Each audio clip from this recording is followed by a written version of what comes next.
Girls ready to yap. I am. I will not be yapping about Manjome today, though. I mean, I might. It depends. It depends on if I'm prompted. Depends on if I'm prompted to do that. Otherwise, I will not. But how are we feeling today? How are we feeling today? How are we feeling tonight? Oh, Junmei Yellow. Duh. Like, oh yeah, I did give Junmei Yellow a little bit of a revamp. He's so cute now. And I'm really feeling her vibe. And her vibe is come hither. Not in a weird way, in like a fun way. In like an Obasan sort of come hither. Good lord, what is it? It's awesome! That's what it is. That's what it is. Don't pretend. Don't pretend like you don't like what you see. Don't pretend about anything. Anyway, I decided to change around some of my overlays. So, welcome to the new chatting stream. Screen. Sorry. I can't speak, but welcome to the new chatting screen. Do you guys like it? I have you guys super big on the one side. I have cool little things over here. What are they? They are, I have my little scrolling screen being like, hey, these are the things that are happening. So if I have anything to advertise, then it'll go there. And if I don't have anything to advertise, then, you know, there's nothing there. Obviously, there's nothing there now, except for the Discord. It tells you to join the Discord, and it tells you when my streams are. Because I know I haven't streamed a lot on YouTube lately, but it's because I've been working towards this sort of Twitch grind so that it's, you know, a little bit more established as well. And honestly, I can't believe it. We're at the point where look around. Doesn't the doesn't the Twitch look a little different? There are awesome little buttons that you can press and cooler new things. There's balls in the bottom. If you didn't notice by the chat, there's like bits and balls. So you can spend bits and you can spend balls. What do those balls do? There are many things, none of which are fully set up or implemented. So like if you send me bits or balls, there's nothing really that will happen. I mean, aside from the bit stuff always happens, but yeah. I'm new to this. I'm making all of the different emotes myself. I'm doing my best. I'm doing streaming on a budget, but I'm very excited. Because it's all really cool, and I've never dealt with any of this before, so it's whatever, excuse me. But yeah, it's cool and it's new, and I'm happy about it. So clap or something, I don't know. Be surprised. BMAs, actually, BMAs, and honestly, I can't believe I got this far. I'm so happy. So happy. But now, I can play a game. I'm gonna play a fun game that, if you know me, You've seen this before. You know what it's all about. Jeb Bush. Shut up! My name is moemoeJun. I'm not Jeb Bush. Anyway, but you'll know the game. You'll know the game when you see it. Did I turn on the music for the game? Let's find out. I did not. So let's turn on the music together. Isn't that so fun? Moe Jeb, shut up. Shut your BA up. Shut your Bachelors of Arts up. But yes, we're playing HoloCure. We're playing HoloCure because somehow, whenever something big happens in the VTubing sphere, I decide, let's play HoloCure. And I promise you, it is not intentional. It is not my intention that anytime something within VTubing implodes or explodes, that I play HoloCure, but look where we are. This stupid live casino play live casino live ad is the worst. I'm sorry. Oh, that's another thing that you notice. I have ads. Hold on. I should see what my ad settings are. Give me a second. Because I believe there's a notification. I believe it'll tell you when, but ads will show up. There are mid-roll ads, and then there are also ads that show up at the beginning of stream, like when you click on my stream.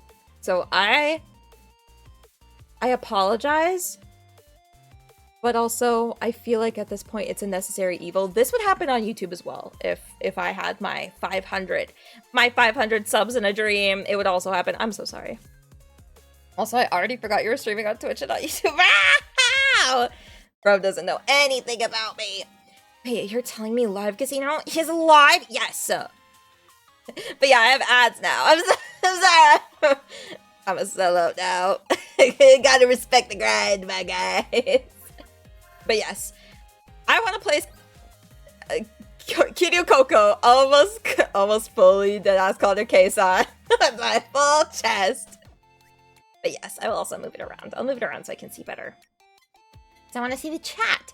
Because again, if you're new, you might not know this. If you're not new, you probably know this. I do everything with one single monitor. Which is why everything's so slow. Whenever I do anything, it's so slow. But we're gonna play Fantasy Island. Actually, hold on. I'm gonna do one more thing before, because I always forget to do this.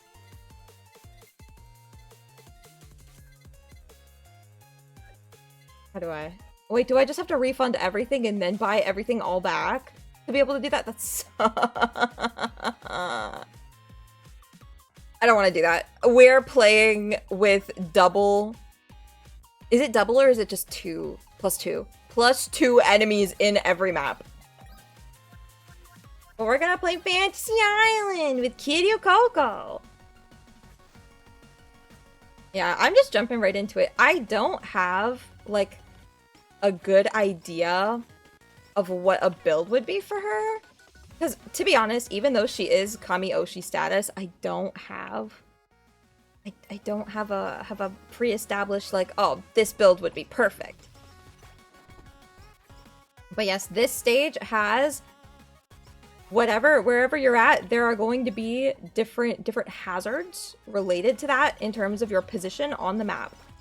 Which is interesting, but it also makes it hell. I am personally not that big a fan of Fantasy Island just because it's hard. I'm not good at the game.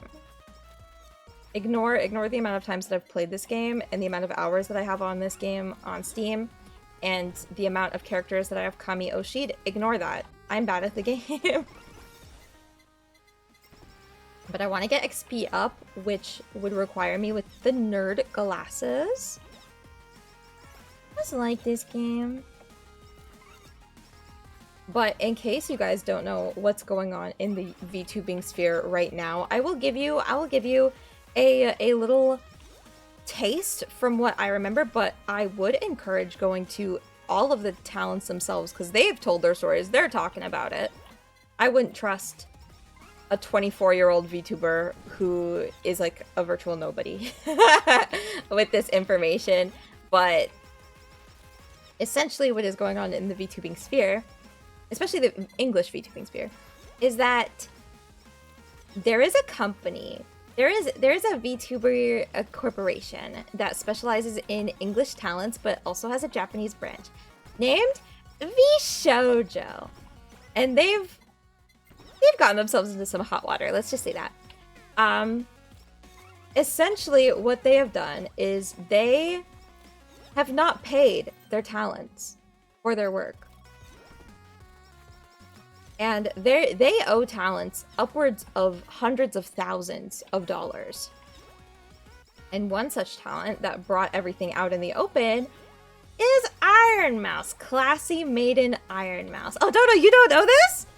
This all happened yesterday, like last night. Everything kind of went down. But what a crazy birthday that was. Stuff got crazy. But basically what happened with Iron Mouse is that she had done a big IDF charity stream, and the IDF that I'm saying is not the one that you are probably thinking when you hear the words IDF, the letters IDF. It is the Immune Deficiency Foundation. They help people with, you know, complex immune deficiency disorders and stuff like that, and diseases. And it's actually a really good foundation. It does a lot of good, and those funds are very important. Because what it is that like complex immune deficiency disorders and diseases are not very well known in the medical field even. Most doctors, if suddenly you show signs and you're getting sick and it's for longer periods and you don't really know what's causing it, doctors might not know either. Right? So it does a lot of good. It does a lot of good. But essentially, Iron Mouse did a stream, a charity stream, that is meant to, you know, like, benefit them, right? Because they're doing a lot of good. And obviously it's so topical to her situation, so she's like, it's so personal, might as well, right? Like, it's that important. But what vShojo did, she had raised, like, millions of dollars. I would say, I don't remember the exact number, but it's very large.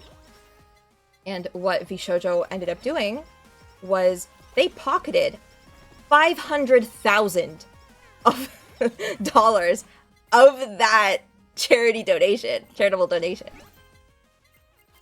They pocketed it. And they never paid. And they never paid most of their clients, most of their talents, for what Kei-san described, because Kei-san, it was a member of vShojo. Kei-san went on a stream with the JP CEO to, you know, discuss the situation, because Kei-san has not been paid since September of 2024. And they owe her a lot of money. And the same is implied to have been happening for all of their talents across the board. And so if you look at all of the former vShojo talents' Twitters, and the vShojo Twitter even, they do not have the affiliation with them listed on their Twitter at all. Like, they removed it because they're all leaving. Because they're not being paid! And the thing with Kei-san is that she had intended to leave vShojo on the 31st of this month, but decided to expedite that after Iron Mouse made her video discussing why she left vShojo. Now, I think that's crazy, because... And it's really difficult to talk about specifically the Iron Mouse situation, because, again, it is not so cut and dry. It's not drama. It is dealing with, like, criminal activity. Like these statements coming out are specifically in regards to Iron Mouse's situation, detailing a crime.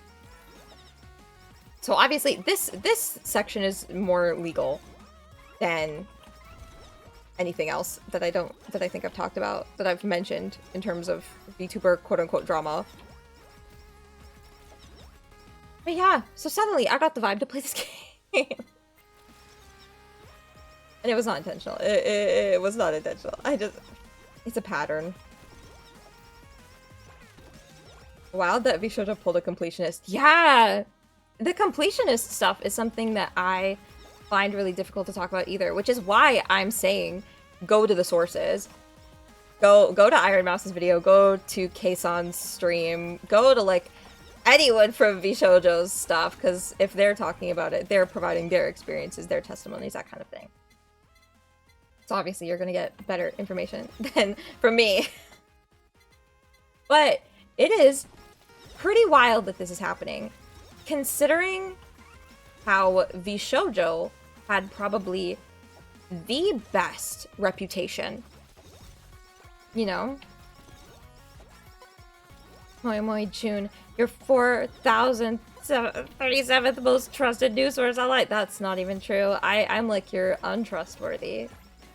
Not for the sake that the information that I'm giving is wrong or incorrect or bad on purpose, it's just that I'm stupid. At least none of them went to a Coldplay concert, that's true. But yeah, crazy things are happening that I didn't think would ever happen.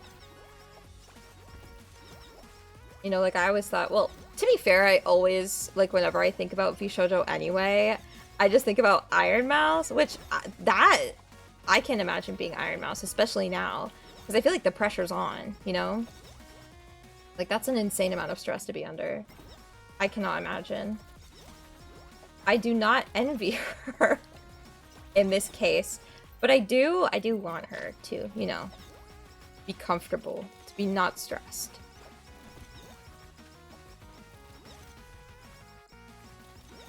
Oh my god. Oh my god.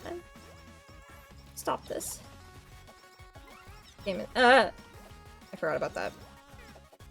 Please, stop, trees. You want her? Yeah. That too. Stop saying you know me.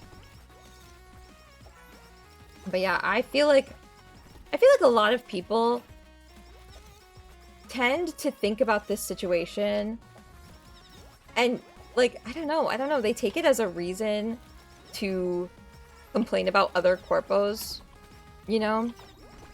Like when I was on Twitter and watching everything happen in real time, a lot of people attributed this being like, wow, and we thought Niji Sanji was bad.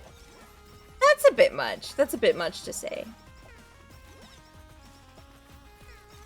You know, like I feel like there's a time and a place to be like diminishing other people's hurt, if that makes sense. Other people's pain, especially when you're monetizing it.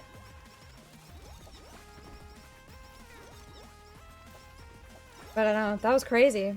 I was enjoying my birthday. I was having a very good birthday. I was like, I'm eating my Taco Bell, I'm watching Scooby-Doo 2, life is great. All of a sudden, Twitter explodes. I'm like, why is everybody tweeting? This is so crazy.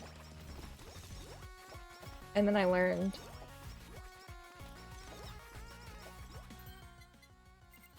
I want the lifesteal. I need the lifesteal actually. It's not a need or a want. It's a requirement. It's a necessity. There's just so many little guys. And another tally chat for Scooby-Doo 2. I like the fucking movie. Gosh, it's like everybody is thinking that I think that Coolsville sucks. Like maybe you think this Coolsville sucks. But you're putting those words in my mouth. That's why you're saying make the tally chart. Coolsville sucks. Maybe if you watch the movie, you'd understand. You know how good it is. You know how peak it is. Like everybody is talking about freaking James Gunn now with James Gunn Superman, James Gunn blah blah blah blah blah. Well, guess what? James Gunn Scooby-Doo 2 Monsters Unleashed. That's the peak cinema that he's made. He peaked in 2004. I feel like a lot of movies peaked in 2004. Like Barbie Princess and the Pauper peaked in 2004. Scooby-Doo 2 Monsters Unleashed, 2004. The real question is, when was Sky High?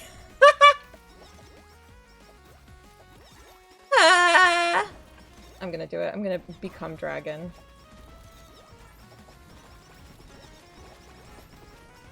June trying to start beef with James Gunn now. I'm not trying to start beef. I'm just saying that he clearly has better movies. And we all know that it's Scooby-Doo 2 Monsters Unleashed. I was 2005 or 2006. That's what I was thinking. That's why I was like, do I say it? Do I bring it up? Stop, stop. Stop, stop, stop, stop, stop, stop.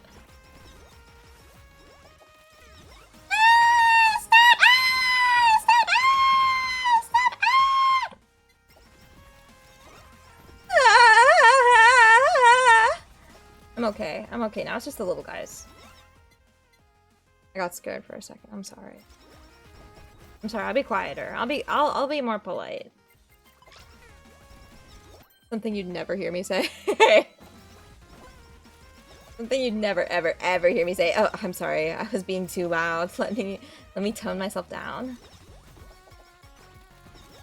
I'm a streamer. Why should I be quiet? I'm okay, she says, after inhuman shrieking. Hey! It's not inhuman if I'm doing it! Get with the times, lady. Get on my level, actually.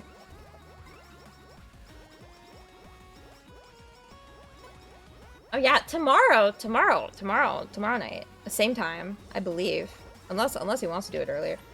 Volty and I are gonna have a collab, right? We're gonna play Roblox. Roblox games. I thought it'd be fun. Are you human? No! Of course I'm not, dude. Why do you think the screaming comes so naturally to me?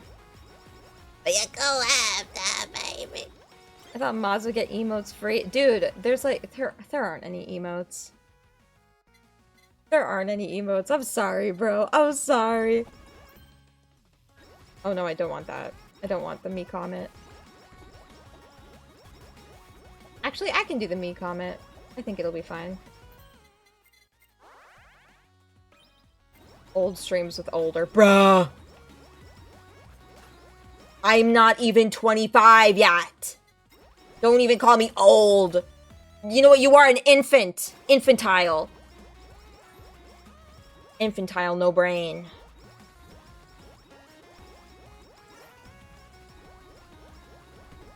Yeah, blue thing with the heart that I didn't make! Bro, that's default. Yeah, I'm making my own emotes. I'm thinking they'll be different. I'm thinking they'll be different between like YouTube and Twitch. I think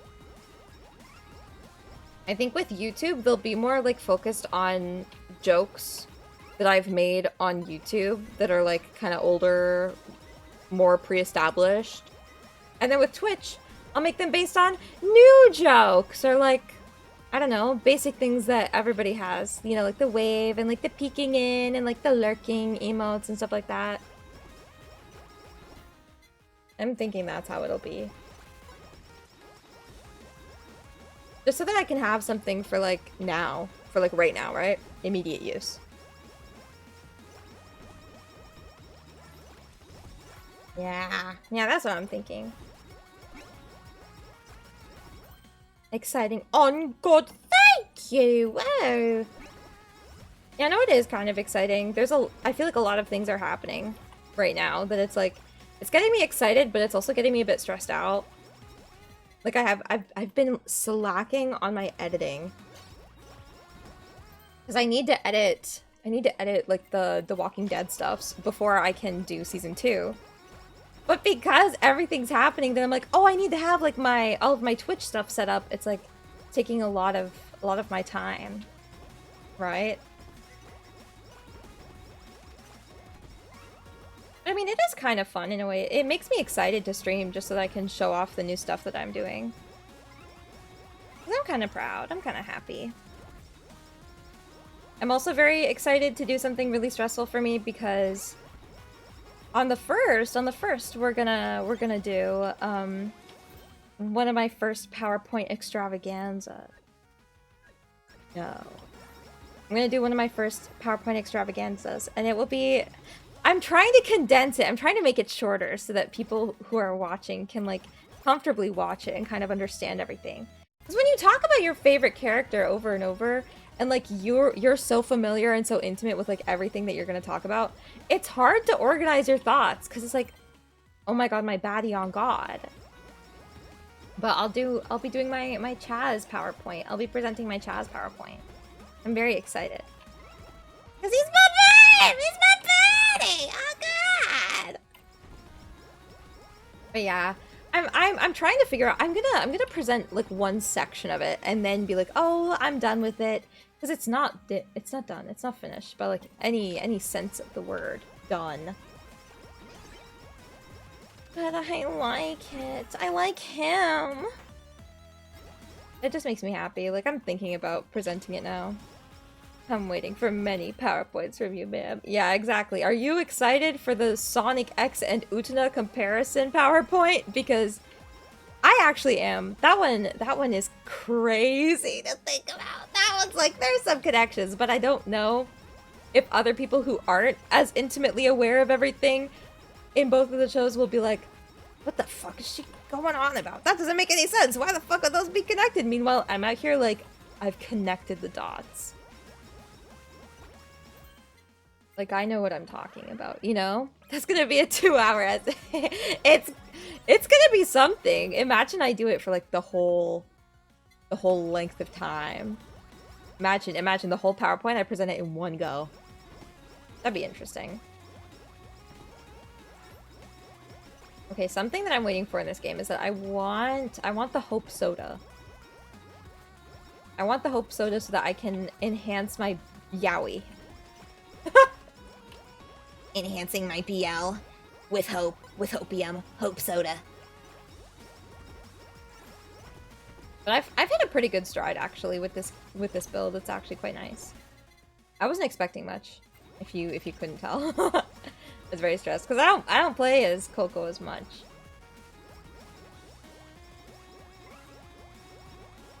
But no, I'm excited to present my PowerPoints, but that does mean that there will be work on your parts as like viewers, because I don't want to spoil everything. I don't want to be known as the VTuber that like spoils everything and is horrible and awful.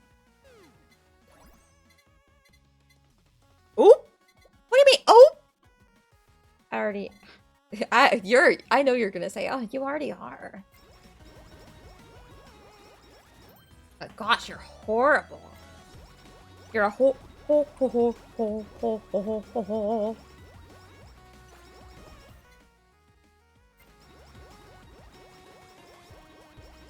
yeah, things are moving, things are happening. I'm quite excited. Really, what I feel like I use HoloCure as a way to like talk about things that I'm excited about and things that are happening. It's my update stream format, I guess.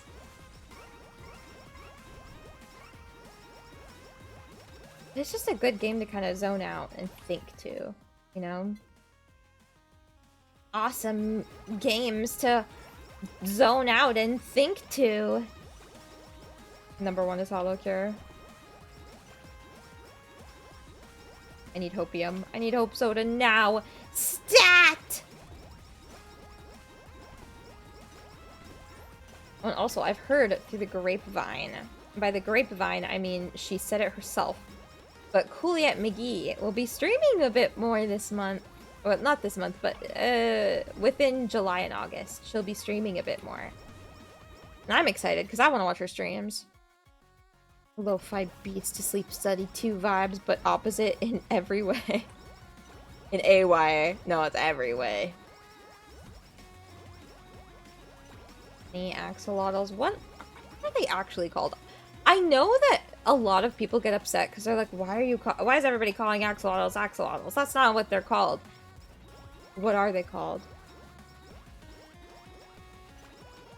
Genuinely illuminate me. Feel the rain on your skin. No, stop. I can feel myself turning into Stimbob. I'm sorry.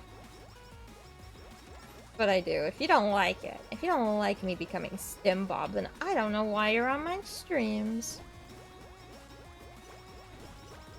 I've never heard anything else that will... I'm Stimbob. Oh my god, stop! Because every time you bring it up, I'm gonna say it. Every time you bring it up, it's gonna be more likely that I'll say it. Okay, I have that, which means that I should have something that relates to it. What's related to the Hope Soda? Sorry, I don't gaff about the spider cooking anymore. Hopium! But no, I don't want to be the streamer that just spouts stims, vocal stims everywhere, but at the same time, that's what I am.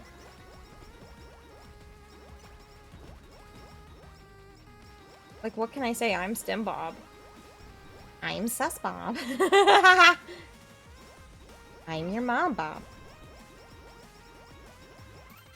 I'm Bible Belt Bob.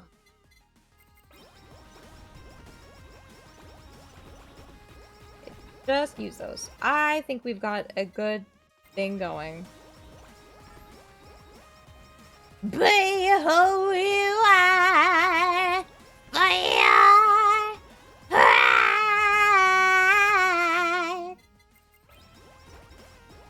Thank you, Dodo. So supportive of my vocal stems. Yeah, honestly, me spamming stims is just like, it's just charming. It's just who I am. It's a little quirk of mine. What can I say? I'm quirky. I'm a special girl. That's me. Yep, that's me.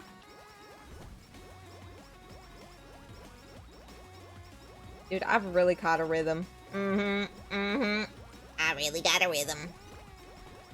Beep, beep, beep, beep, beep. Stick around in your butt, twin.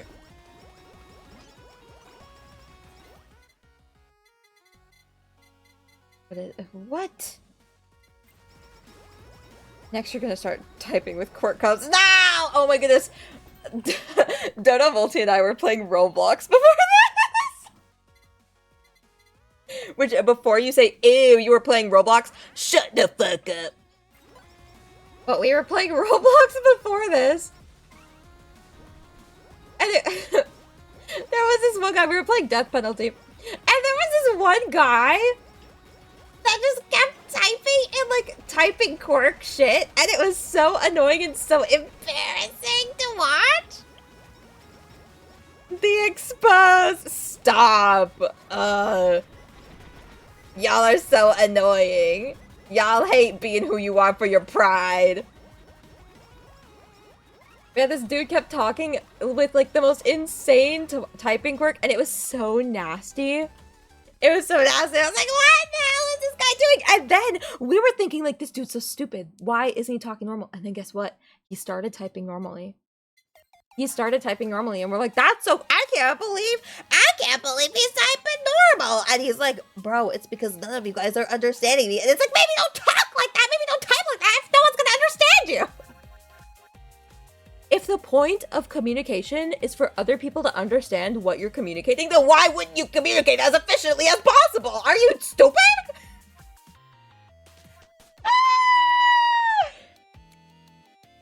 Hi, Blue. What's up? What's up, Streamer Stream Pog? Pogulate, you're here. Who should I be? Who should I be? You know what? I feel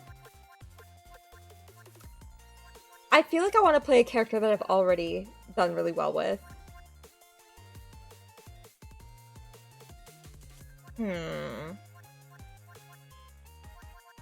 Ooh. Flare! Do you know what's crazy? The new gen Hollow Heads don't recognize Flare. Like, what do you mean you don't recognize Flare? What do you mean you don't know Flare? Insane to me. Everybody watch Flare clips now. I don't care if you're like, she's Japanese, I don't understand, like the language barrier. Shut up and listen.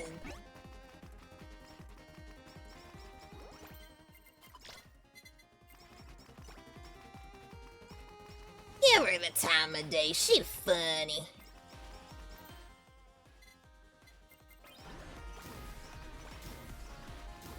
Shout out to Sans Undertale. Shout out to Sans Undertale, he is an S tier Tumblr sexy man. We need more of those.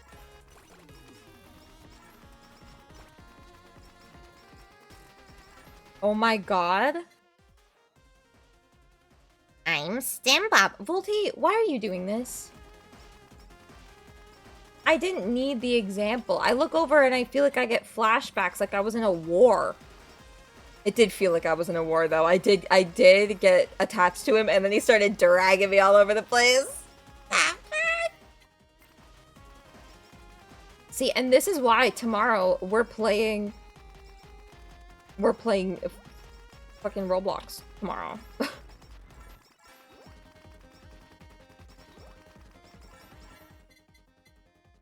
But give me a name for this fomantis. Bitch, what the fuck are you talking about? You're speaking tongues. You're speaking in code. What the fuck is a fomantis?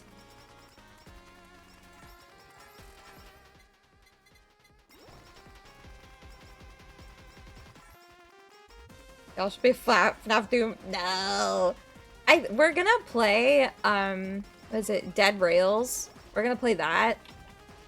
And I mean, if we want to, we can play like Death Penalty and stuff like that. I just get nervous about playing Death Penalty in front of like an audience because a lot of the time, I feel like Death Penalty is a Roblox game where they're just gonna start slinging slurs. You know? And it's like, I don't want people slinging slurs on my streams. What the fuck is wrong with you?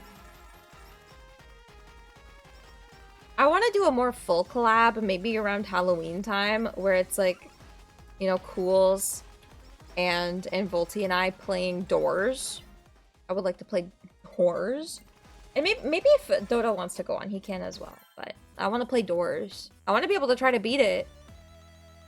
The Discord notification didn't go off. Now what? That's evil. Damn. But welcome, Rye. Thank you for coming to the stream. Yes, I'm sorry if you see ads. I'm sorry, but watch them. Watch them. I get paid.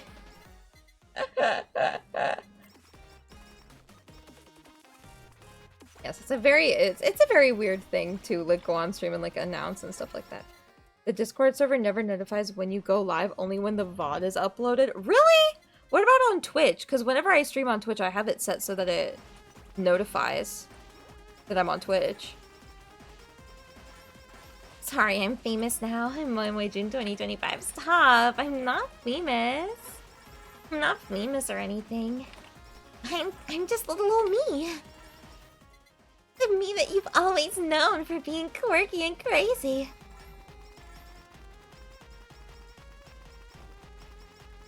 Yeah, I feel like Dead Rails is gonna be it's gonna be a stream where I'm gonna get mad. I know that it will be.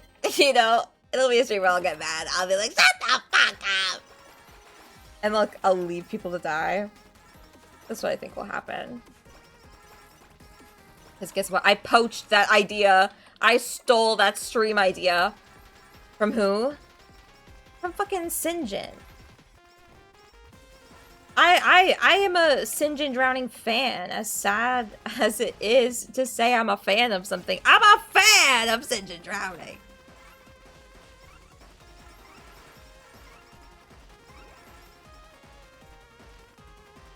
Now, hold on. But yeah, for Dead Rails, I really just want it to be like a collab, you know? I want it to be like Volty and I trying to struggle on our own, you know? I want us to strive. June, you wouldn't leave me to die for real and for true. It depends. It depends. Like, maybe, but I don't know. Who can really say with these kinds of things, you know?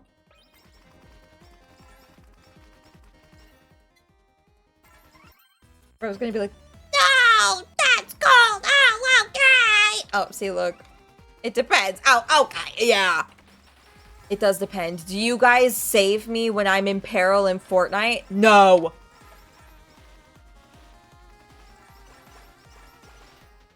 Maximum Volty will remember this. Good.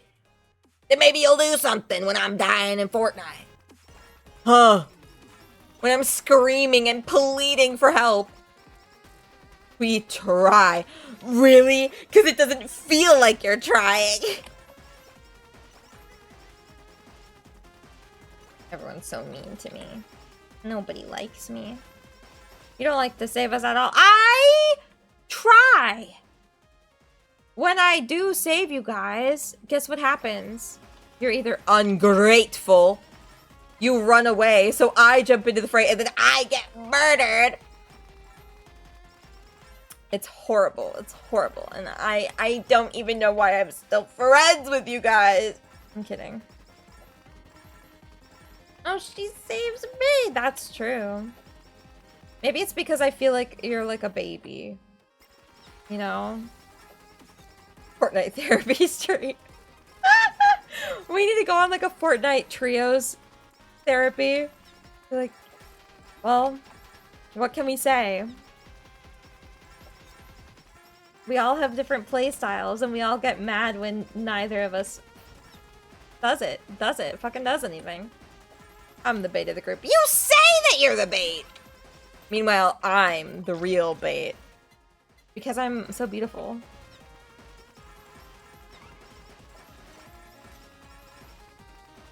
Because I'm beautiful and perfect. And I will sabotage. If anybody else dies before me or they don't help me, I will sabotage. I'll leave the party.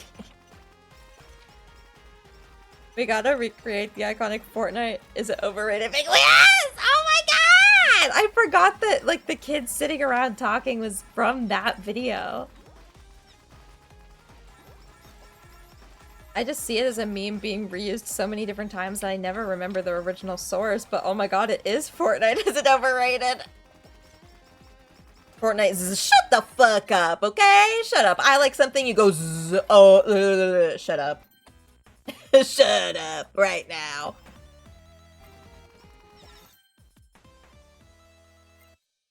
I don't want the body pillow, but I do want the bombs. Lamp oil. Rope. Bombs.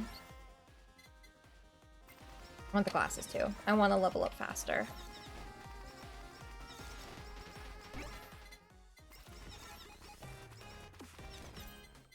And I'm gonna use that to level up this because I don't really care about that. Holy crap, why were there so many levels for just walking 2 fucking steps?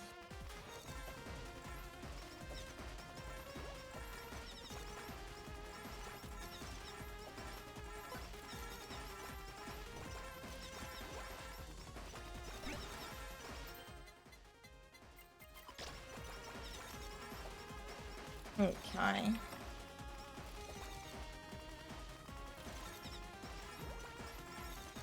But no, Fortnite is so fun. Like, honestly, I feel like if you don't play Fortnite, you don't get it. And you're just automatically like, oh no, Fortnite's not that good. But when you do play it, it's kind of fun. Like, I hated Fortnite. I would always be like, ew, Fortnite, ew, Fortnite. Hatsune Miku was there. I clicked to play Fortnite. I played Fortnite and I was like, wow, can I inject this into my veins? And oh my goodness, I totally forgot yesterday. Happy birthday, Fortnite. Happy birthday, Fortnite.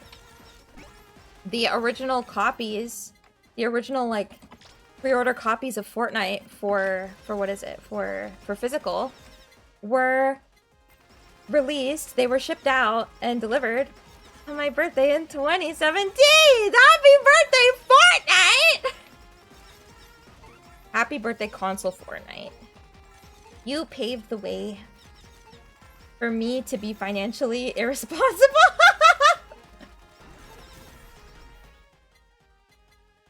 Now, what else do I'll do the fan beam. I'll do that. I'll do the fire. It's fine. You're like, I convert so many Fortnite. It wasn't you. It was Hatsune Miku. We all know this. It was just a bonus that I had friends to play with. Oh no, Sour Trio for life. When am I getting my Fortnite pack? When am I getting my Fortnite bundle? Wait, was this the birthday for the version before? Yeah, it's before Battle Royale.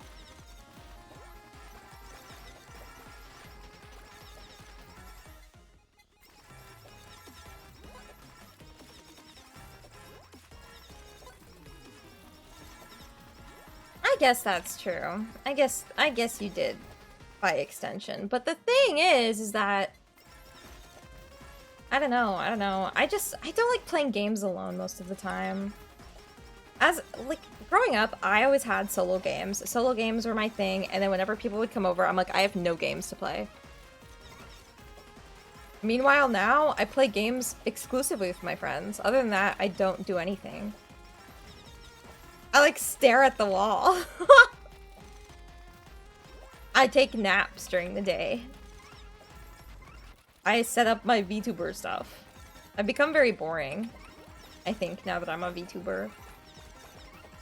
Fortnite's kind of old. Dude, it's only it only came out in 2017. It's a baby.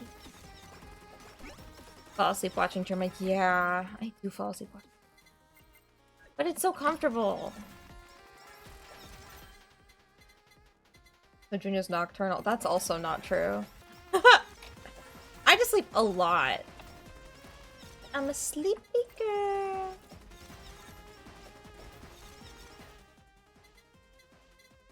Bombs.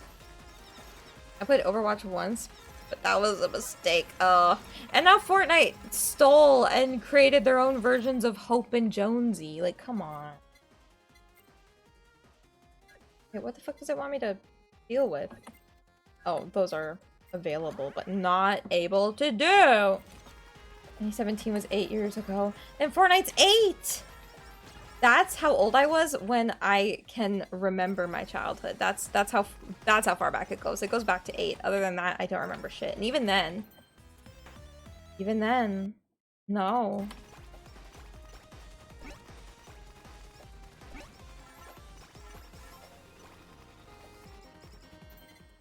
Okay, I'm getting a little nervous about my health. especially when it's 8chan, it's really scary, but never mind. I'm a beast. Never mind, I'm bestial. So what was streamer's first memory? Honestly, if I think about my memories, it would either be like the first time that I went to kindergarten. The first day that I went to kindergarten and I like walked up and talked to people. I sat down and I started playing like fucking Legos.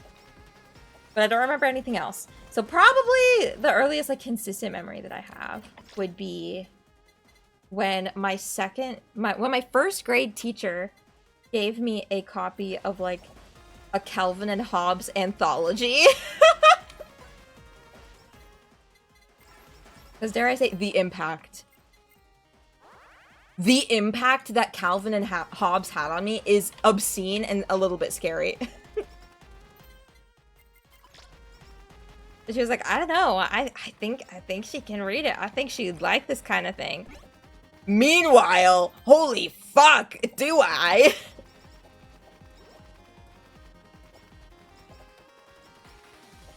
My first day of kindergarten, I cried because I didn't like being near other kids that complained that everyone was loud. Oh! See, the funniest thing is that my mother tells me about when it was Cooleyette's first day of kindergarten. She went to kindergarten a little bit later. Like, she went in senior kindergarten instead of junior kindergarten. But she took me to go to Cool's first day of kindergarten. And apparently, like her teacher let me play around while I was there. And when I had to leave, apparently I cried the whole way home so loud because I wanted to stay. Oh god. I'm like, that's so embarrassing. Because I don't remember that, but like, heck? I wanted to go to kindergarten? I wanted to go to school? What? But yeah, slay, eat, serve. I hungered for knowledge since I was a very young child. I had the hunger. I wanted to eat the books. I'm kidding. I don't know. I probably didn't want to eat the books. Because that'd be gross and dirty, and I didn't like gross and dirty things. I still don't. I don't like getting near sand. I hate sand. We really had opposite experiences, for real. I just walked up, I was like, hey, let's buy some Legos. I liked everything about kindergarten, I think. I think when I was a kid, I really... I had such a lust for life when I was a child. I was social. I was liked by a lot of people. I studied really hard. What happened? Doesn't like gross and dirty things? Yeah, Bandicoot. Oh, but there's something about Bandicoot! Know what I mean? There's something about him. I did so well in kindergarten that I flat out skipped first grade. What? Oh. Dude, I'm a little flunky. I'm kidding.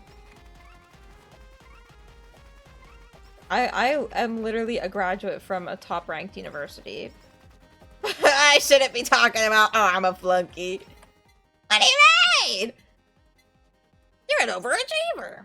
I didn't get the option to skip unfair. Same. I didn't skip like anything.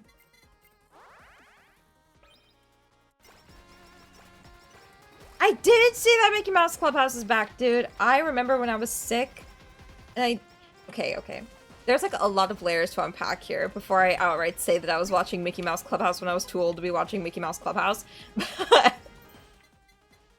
But I would watch Mickey Mouse Clubhouse whenever I was sick at home from school. Which was very rare, by the way. But the reason why I would watch Mickey Mouse Clubhouse is because our TV remote was super finicky. Like, it never really worked for me. Like, I never was able to change channels or anything. Like, it was bad. It was bad. So I would just, like, watch kids shows. Like, I really like the Imagination Movers. And it was like so far beyond my time of watching like young children's, like developing children's cartoons, not cartoons, live action, but like watching young kids shows. But our TV remote just didn't fucking work, and because it worked for everybody else, they're like, oh, it's fine, we don't need to fix it. Yes, we fucking do, because I'm stuck watching the Imagination Movers at 13. But they kind of ate it up. They busted it down. They were like, we're gonna be the ska version of the Wiggles, and they did it so well. So is this why streamers emotionally stunted? No! Stop!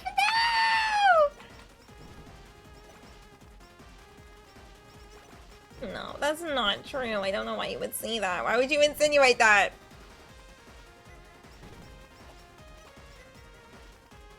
I watched the first episode of the reboot out of curiosity, and they kept everything. Bro, they kept the hot dog dance. Hot dog, down, down, down, down, down. Like when Goofy does the freaking like leg slap, like he slaps the legs, he busts it down, and then he brings it back. I used to kind of like Goofy when I was a kid. I also like Shaggy from Scooby-Doo, so I guess it really is just like if a man is tall and lanky and has really bad posture. It tracks. It tracks.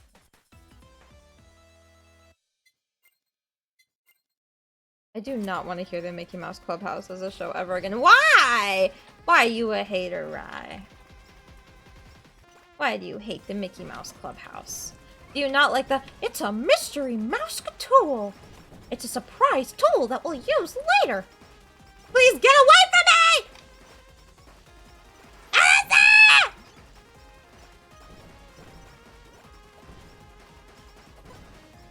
Unhand me, you fiends! What do I need? Honestly, I will take the the bouncy ball. The exercise ball, I will take it. This was the only show she would watch. Really? Really? Bro. Like, I can't stand my sister. I like Mickey Mouse. Dude, I'm thinking about that fucking song! Go away! Also, in the reboot, the Mystery Mouse tool is now a Mystery Mouse pal. What the fuck? So now we viewing friendships and connections as objects, as tools that can help us later? What? We're viewing friendships as transactional. That's the 2025 way.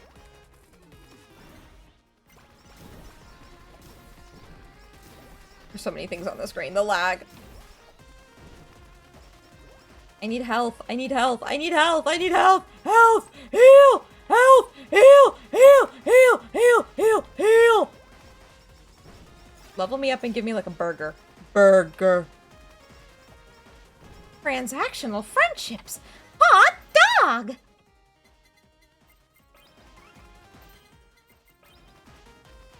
No, I don't think I have the health for this.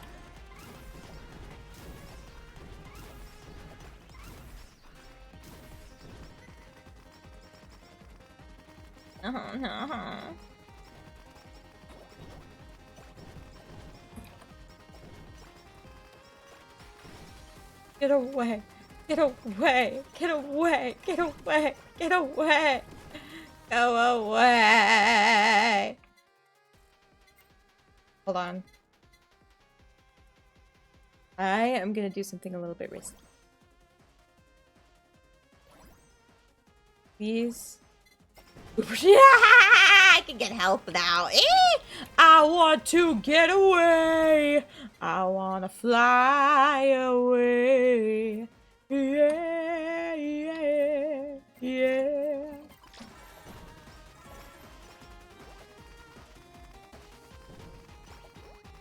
Hey, ham biggie. Ham biggie hams. Ah, ah. Get me away. I wanna get away. I wanna away. Go away.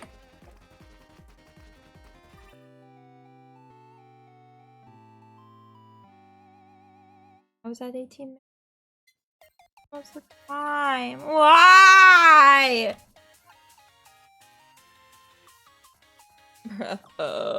Bruh. I'll do somebody else. Streamer L, why did this happen? Stop! You know what? I'll be cool. I'll be cool. I'll do one of my favorite strats.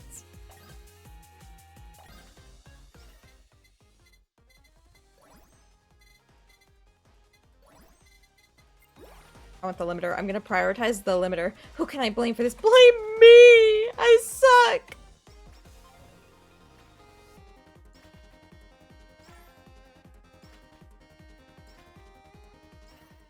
Scale issue. I have a lot of issues.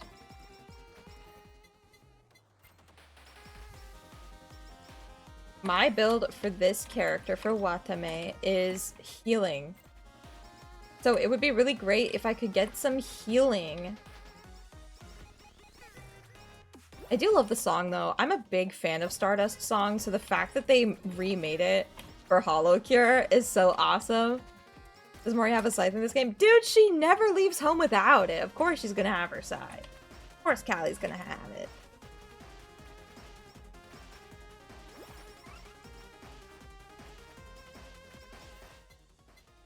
Okay, I'm not getting like anything for the healing. What the heck is happening? Where's my Uber sheep?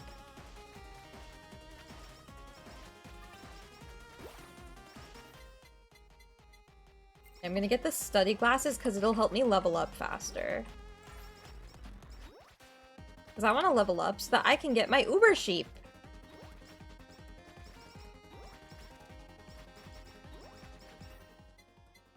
There's my Uber sheep! There's my Uber sheep! Got this. The whole deal is that you deal damage by healing. That's like the big T of this character. I mean, you don't have to do that, obviously, but I be doing it.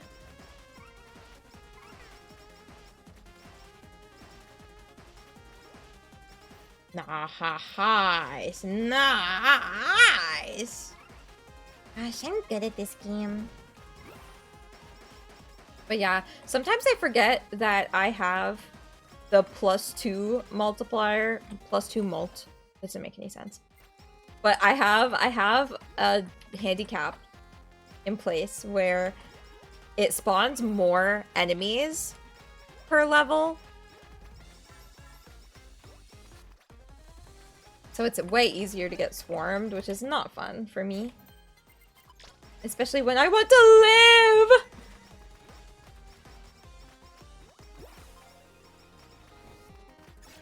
But I don't know. I trust in this build.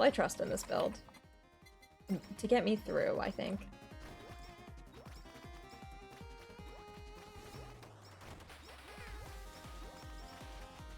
There we go.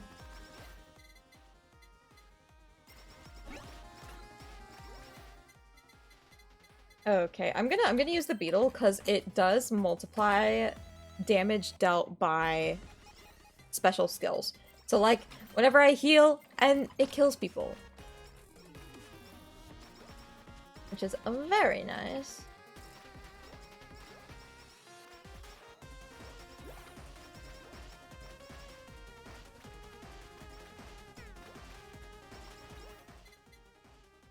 Bro, stop calling Volty and I old. We're not old.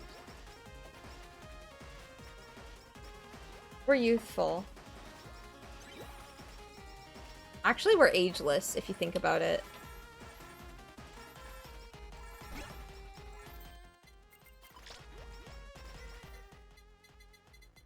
That's what we are. We're ageless.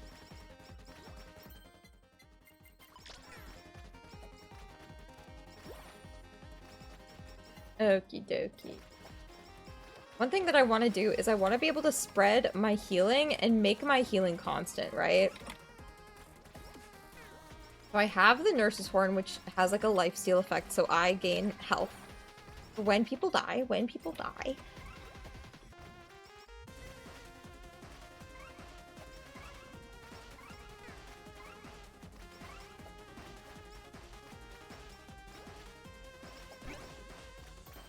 And we can only get called old so many times, otherwise we run out of material.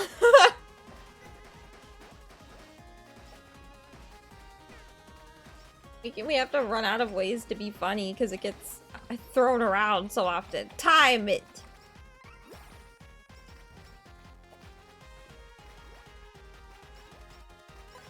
Okay, I'm just gonna run circles around this guy. Actually, never mind, I shouldn't do that.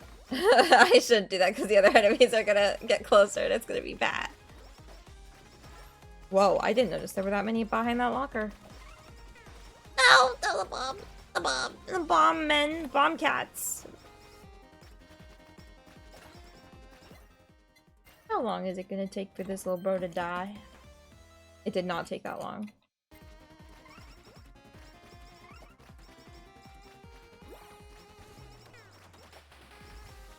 Okay. I'm kind of clearing it out. I don't want to clear it though. Because I need more hollows. More thingies. Getting really antsy. I want to level up. I want to make this build what it is.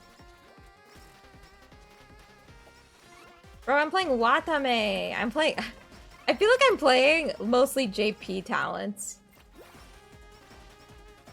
Yeah. Her name is Watame.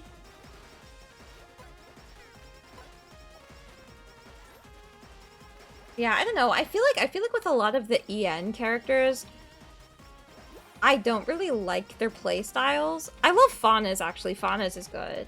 And Sauna's is fun. And Cronies is cool. But I don't know. I feel like I love playing with healing. Still waiting for the update that deletes all the graduated talents. Why would you wait for that, dude?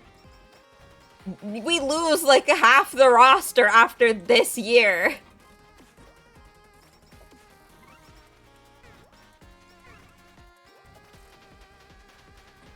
That's not fun. I like the idea that it preserves their fandoms as well. Like it preserves everything. Gotta get some more reaction.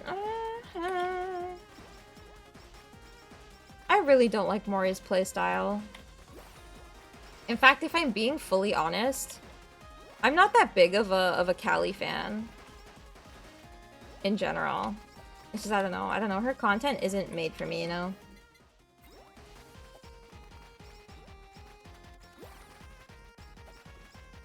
But I can appreciate a beautiful model. I do want more of the stamps. So I can level up my other stamps. We need a version of this game with indies? That would be cool, actually. I don't know how often I'd play it, though, because I don't watch a lot of VTubers. Is that bad? Like, I'm a VTuber fan, but I don't watch that many VTubers, and I think it's because I'm a VTuber. It's just kind of hard. Because when you're a VTuber and you watch other VTubers, it's like you can't stop like comparing like, oh, I do that kind of content and stuff like that, right? And they do it differently. It's like, I don't know. Because especially when you watch like the bigger indies, especially the ones that became indies after graduating from bigger agencies, it's like, it gives you an unrealistic expectation for the numbers that you'll get at your streams and stuff like that. And I know a lot of the time people will be like, oh, like, don't care about the numbers. Like, it's not, like, you shouldn't think about the numbers and never think about the numbers and just keep yourself toxically positive all the time. That's not how it's supposed to be, right? Like, we have to be realistic as VTubers because what we're doing is a job. What we're doing is business, right? Like, I don't know, I just don't find myself watching a lot of VTubers, especially if they act like quote-unquote VTubers. Like, if they act like their own, like, corporation kind of thing, I don't really watch them. Because again, it's like, even if you don't think about it in the moment, like, when you stream, you'll be like, you'll have this, like, sinking feeling where it's like, I'm not doing this right. And it's like, why?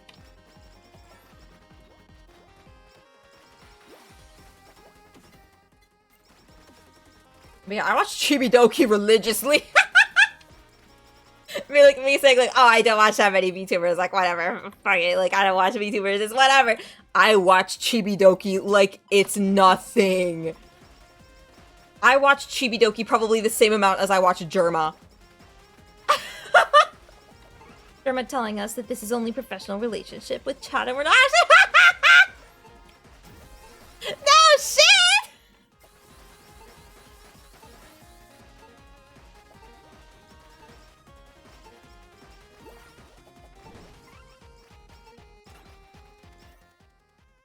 I'm not surprised you're a Chibi fan. I just think she's really funny. I just think she's really funny. I watch her like I watch Germa.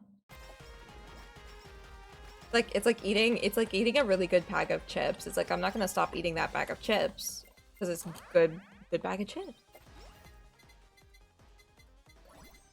I want more pickup range. Streamer states the most basic boundary. Wow! That's crazy! But yeah, when you're a VTuber, you have to think about numbers as well. Like, I'm gonna be realistic.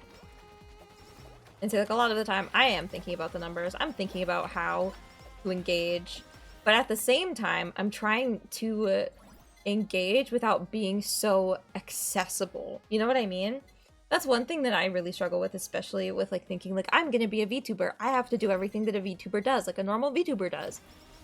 And something with Chibi is that she doesn't feel like a VTuber, because she doesn't do a lot of basic VTuber-y things. Like, she does, but she does them in a way where it feels casual, and it feels comfortable, and it feels less corporate, right? So it's like, a lot of the time, I'll watch her streams and be like, how the fuck did she do this? And can I have some? I'm kidding.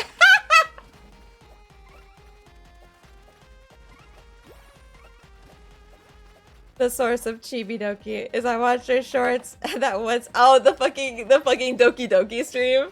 That was crazy. I was talking with one of my cousins at Christmas, and he was like, yeah, I'm doing something really cringy. And I'm like, what are you doing? He's like, I started watching VTubers. I'm like, oh, that's crazy. Trying to be like, I'm a totally normal person about VTubers. I'm totally normal and everything. And I'm like, what? A VTuber? I'm curious. And he's like, Chibi. I'm like, fuck yeah. Fuck yeah. But like, I don't... With like, I've been watching Chibi for a long time, and I don't know if people notice that I've been watching Chibi for a while, but I have been. And I remember when my cousin was saying like I watch Chibi he said I watch Doki, and I'm like, what Doki? What Doki? Doki Bird or Chibi? I had no clue. And I was like, well, what? He's like, Chibi. And I was like, why'd you have to say it with such a tone of sadness, of cringe, of shame?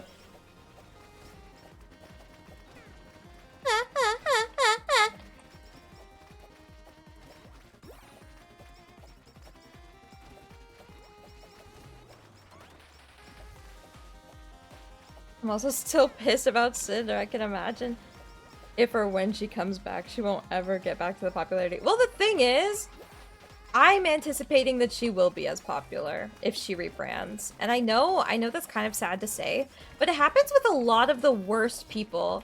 Like, if you guys remember the stuff with Cody Ko and a crime called statutory R-word. He bounced back. He had a soft comeback on his running side channel after not speaking on it and not apologizing, not admitting that what he did was wrong. Simply just coming back. And guess what? He's doing roughly the same numbers as he was before. The same numbers. What do you mean? But yeah, I feel like with a lot of content creators, if they're big enough, they can get away with anything. So being on like the more cynical, pessimistic side of this, I'm sure that she's gonna find a way to crawl back up from whatever hole she's dug herself, and we'll be fine.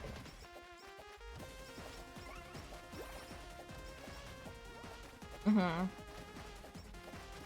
Yeah, like, all of her friends did drop her, and it's, like, a huge, huge deal within VTubing. Especially, like, in independent English VTubing. But, I don't know. It's just so ridiculous, and fans will be fans, and devout fans will continue to stand by their streamer, whether what they did was heinous or not. But really, I do get hung up on that. I do get hung up on that situation, being like, how? Why are you even human? You know? Like, why would you do that? Why would you do that to people? Someone with no knowledge of VTubers is like alien drama. It feels like high school drama. And I know saying that diminishes a lot about what it is because as Cinder once famously said, it's just business. But it is business, so it's playing with people's money, it's playing with people's opportunities, and that's horrible. That should be illegal. I think in some cases it is. In cases of like corporate espionage, it is illegal. But yeah. What happened was so high school, but it was basically just like Cinder had a bunch of friends. A bunch of really, really big content creator friends. And what she did is that she had an artist that she really liked, that she was like, I want you to be my exclusive artist. And she decided to start making demands, being like, you have to blacklist all of my friends. So you cannot do any work for my friends. Ever. Because they're actually not my friends, and they're just stupid idiots for trusting me. Like, whoa. And acted like it was normal. Cinder just acted like it was normal. Just crazy. Like, what do you mean? Do you want rock? A lot of the uncancelable types of content creators also get away with bad shit because they foster an audience that's apathetic. Yeah! Which, again, dare I say, harkens back to the Cody Ko situation. Because, like, really? That's a crime. That's, like, an actual crime. And your fans are dismissing it because they like you and think you're relatable and funny. Give us more button videos! Give me the guillotine. Like, actual sociopath type shit. Yeah, that's true. That's true. Because, like, how do you look at your friends in the face and say, I'm gonna ruin your whole career. I'm gonna ruin your life. How do you do that? And they're here giving you things, being nice to you, giving you opportunities that I don't think you fucking deserve. There's so many Minecraft YouTubers I've seen come and go. Yeah! Like, the Dream SMP is wild. I don't even want to get into that, because... What? Why was that a point in time? Why did that happen? No, why did that happen?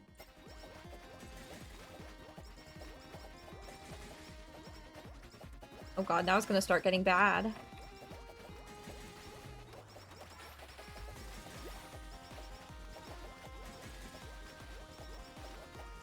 But yeah, it's... Content creation is such a wild industry, I think, which is why I'm so caged off with myself and my time when it comes to that.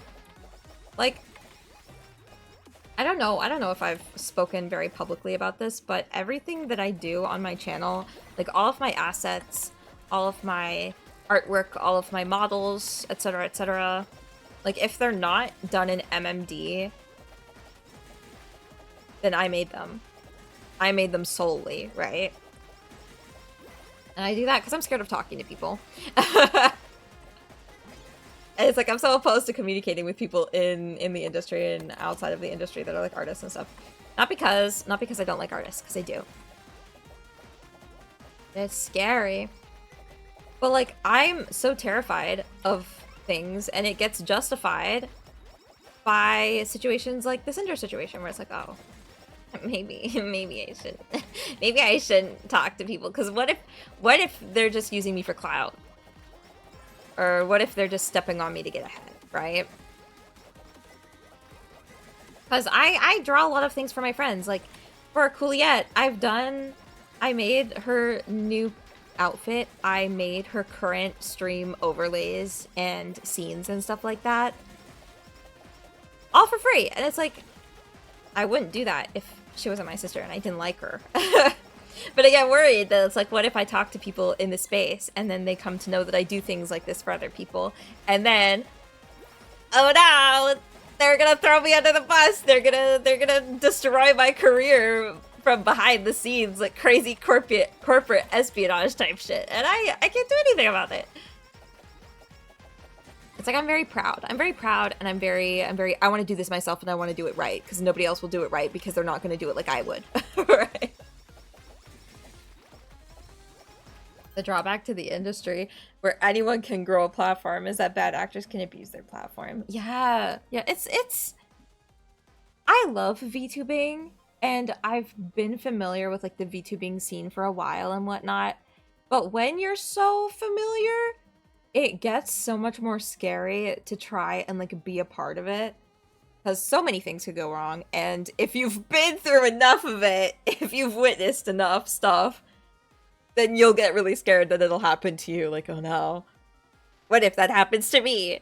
And then at least to me, it makes me a bit more scared, but I don't know. I love staying in my neat little bubble, but I would like to branch out.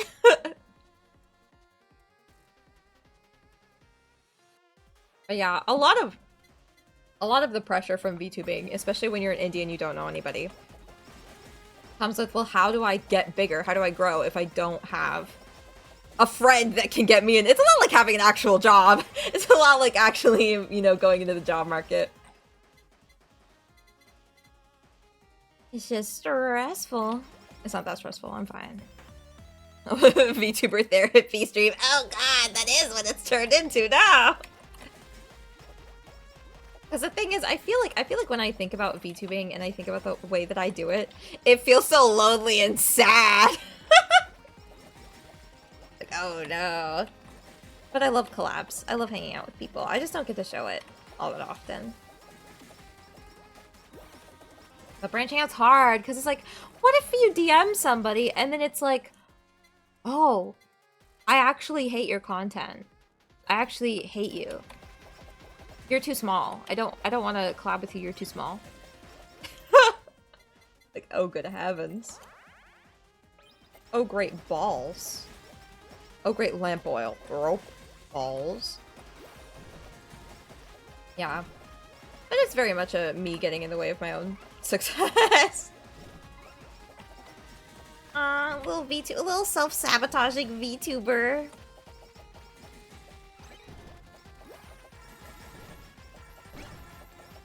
And dare I say, that's also a big fear that I have with like joining an agency. Like, what if I get used? What if bad things happen to me because I'm in an agency? But you're gonna find it everywhere, and that's why I don't leave the house. That's bad, though. That sounds really bad. That sounds like really sad. Never mind. Never mind. I take it all back. I'm perfect. I love talking to people. I love leaving the house, and I love, love, love, love, love talking to random strangers on the internet. I love everything. I love life. I love gaming. I love socializing. I love existing. That's also great. But no, I actually like to see what I can do and how I've grown as my own. I've been contemplating trying streaming again myself, but the grander sketchiness of the entertainment industry makes it a little cautious to fully try. Yeah! That's why I don't engage with it. I'm like the VTuber fan VTuber who is anti-VTubing streaming content creation culture. It's like, I love it when it happens to me. When I have to do it, fuck that. No way. Positive vibe streamer. Exactly! We gotta be positive! That's what every VTuber tweets like. They're like, let's be toxically positive. I say every, and it's not every, but you know. And I have to say that because I'm covering my ass if somebody gets mad. They're like, I don't do that.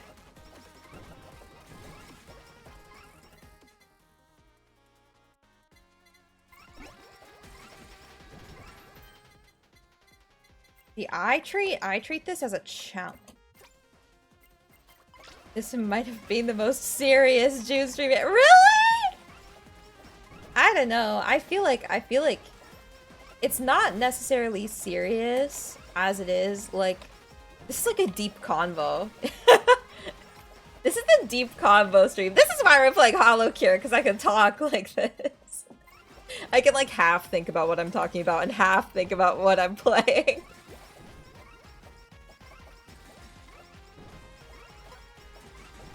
For once, Chun is covering her ass. No, I like to shake it, but again, I'm very nervous. The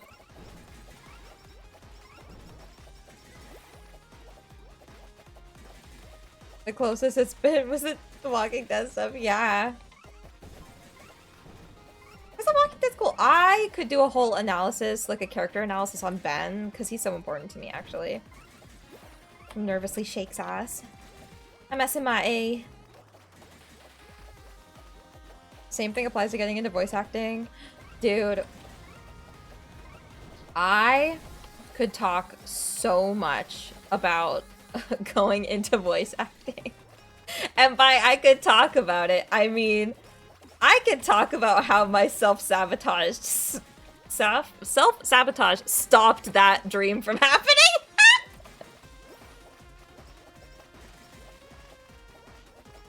Never get so scared you throw it back all the time. That's what happened when I was getting into voice acting.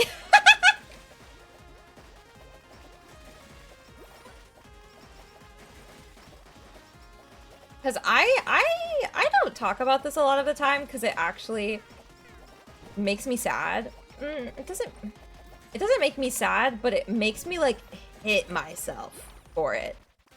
I died because I wanted to talk about this. Sorry. Sorry, but don't tell the VA career story. I heard it from Cools before, and I'll get mad again. Stop! Why did you get mad about it? But yeah, when I was just getting into high school, I did voice acting, a voice acting course that if I had completed the full course, I would have had an agent. Basically, is what would have happened. If I would have fully done it, I would have had an agent, and I would have had a career. But I got scared, and so I didn't do it. I got scared, so I stopped. And the reason why I got scared, would you believe it?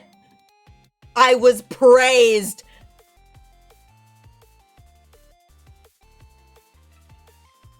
I was praised. And I was like, I can't deal with that. I don't want to deal with that. And then I just never went back. I just never went back. Also, on top of that, on the way to those lessons every time, I would feel so violently ill, and I'd hop in my car at like 6 in the morning to drive all the way to downtown Toronto with the fucking downtown Toronto traffic to be able to make it for 10 a.m. to use my voice in a room with not just one person, not just 2 people, but like 5 people. I was like, I don't like this. And then he would make you do improv. I'm like, I'm not good at improv. So I would get so stressed about it before going that I would feel like violently ill. But everybody in the class said that I was really good and that I surprised them. So like what? But it was scary. Weak. Stop! I was literally 13 years old. I was 13 years old coming out of elementary school. I was stupid and I was dumb. And I can look back on that now and be like, I was stupid and I was dumb. But dare I say, I have that man's contact information still. I have our old correspondences. I wonder, because it's been a really long time, but I think that if I emailed him and said, hey, what's up? What's going down? do you think he'd let me do stuff with him again? Because I feel like I need to bring up something too, something very important to this. He is an extremely famous and well-known voice actor that I had grown up listening to from my Canadian children's programming. And I'm not gonna name his name, because I feel like nowadays his reputation is a lot more tumultuous than it was when I met him and when I was voice acting with him. So I'll give a character that I think most people will know. And I'm not aligning myself personally with what he said, because honestly, I don't know what he said, because after I did that voice acting course and got so scared that I stopped doing it, I kind of stopped listening to anything that he's ever been in because I got so stressed every time I heard his voice. I had a legitimate trauma response to this man, but he was very nice to me. He was very nice to me, and it wasn't anything that he did. So I'm gonna give a character that he's voiced, 2 characters that he's voiced, and if you know them, feel free to like gasp in the comments or something, because again, I don't know what he did that made his reputation so difficult with a lot of fans. But he played Chris McLean on Total Drama Island and Jude in 16. That'll give you a little hint. A little hint on who he is, okay? But he was nice to me, and he was very nice, and whatever. And he was chill. He was chill to me. Oh, him. I don't know what he did, so honestly, I don't know. But he was nice to me, and he did this course, and he said that he and a producer, because a producer came in on a day that it was just me that went in, which was crazy and very stressful, and I was very scared. But a producer said this, but he also agreed. They said that my voices for a lot of my like off the cuff sort of performances, I would do like a really kind of deep sort of like I don't care sort of voice. And they said that I have the same vocal quality as Alison Court. And if you don't know who Alison Court is, A, crazy, B, I'll educate. Do you guys know Big Comfy Couch? The children's TV show, The Big Comfy Couch? It was from Canada, it was from Toronto, but I've heard other people talk about it from outside of Canada. So I want to know if you know. The Big Comfy Couch. Because she was a lunette. Little Miss sits down on the freaking carpet and does the little clock ticking song thingy. Yeah. Do you know who else she is? The original voice actress of Claire Redfield. My baddie, my queen, my Alfred, you cross-dressing freak. My baddie. I died. I'm like, that is such high praise. Can I die? I was like, can I kill myself, please? That's crazy. That's so good. But yeah, never praise me because it'll make me want to stop doing everything that I've ever done in my life.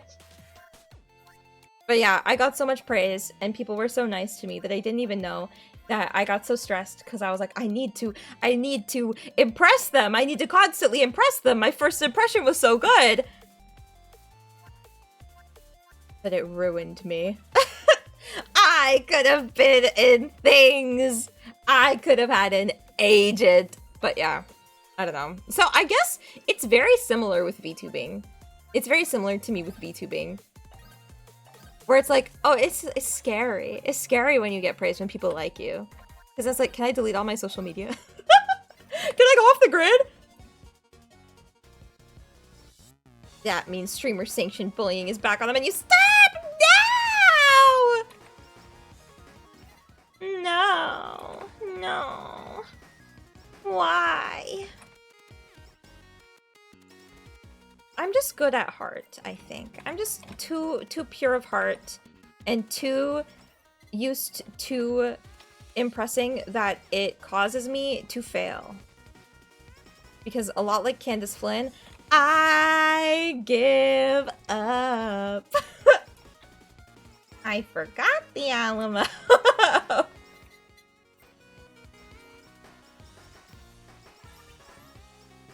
Good at heart, more like dude at fart. Bro, shut the fuck up, Shardy. Bro's a Roblox avatar has like shart from a butt stains.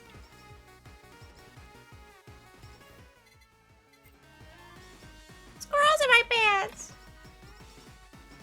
Tell me what's making June walk like that. I saw ya, pretty squirrels in my pants. Ew, yeah. Shardy. Shardy is like a melody. Don't spoil the surprise. Shut up. It actually looks so fucking gross. It's so funny. It looks like liquid. Liquid shard. I'm like laughing so hard it's silent. It's so funny. Like I can't stop thinking about it. It's so stupid. My Roblox avatar is just an amalgamation of whatever I could find. I'm like a TV head and wings. I don't even know. Do you know what I have? Do you know what my Roblox avatar? No, I should save it. I should save it. I should save it. What the hell am I listening to? What do you think? It's a moemoeJun stream. You're listening to me yap. Wait. You're watching moemoeJun. Just yap. Down, down, da down. Imagine like I'm drawing my hair bows.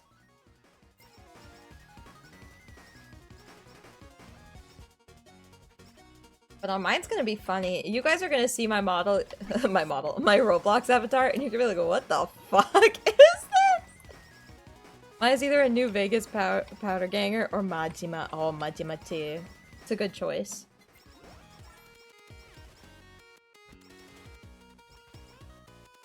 Yeah, mine's funny. I'm gonna say one part. I'm gonna say one part of my Roblox avatar. It's one that I think you might already know if you've seen me play Roblox with my mom. But it's House MD's head.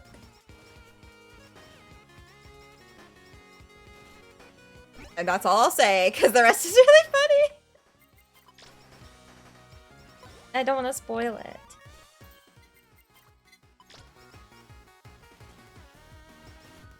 I played Roblox from 2007 to 2013 before I forgot my password. I'm too sad about losing all my stuff to play it.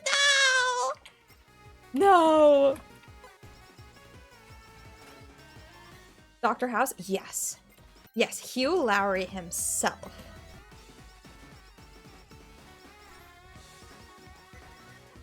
Just deadpan stare. My whole Roblox look is killer. Literally mogging everybody I join a lobby with. Except for Dodo. I don't think I could out-mog him. I don't think I could mog him in Roblox.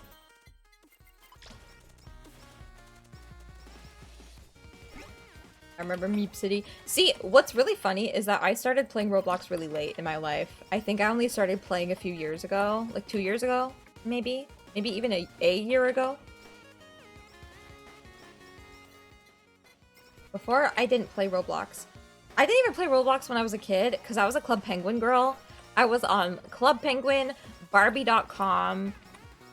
I was on PixelChicks.com, dude. Like, I was everywhere but Roblox.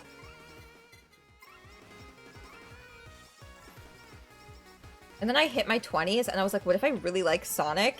And what if I really liked playing Roblox and Fortnite? Webkins, hell yeah. Dude, I had, and I think I still have, let's be honest and let's be fair, a huge crush on Curio from the Curio shop.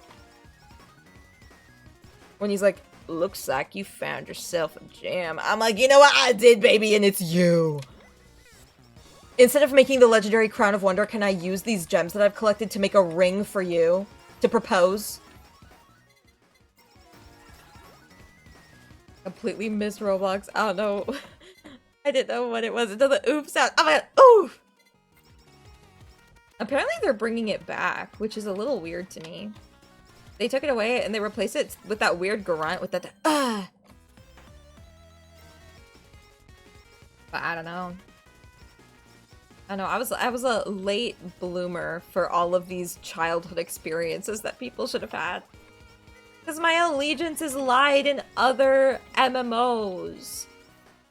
My allegiance lied with Moshi monsters, okay? But now my allegiance lies with Dress to Impress?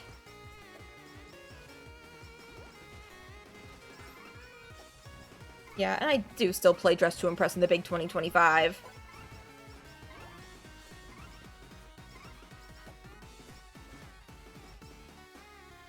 As an early Roblox player, the oof coming back has restored hope in me. Yeah, I know the oof sound means a lot to people.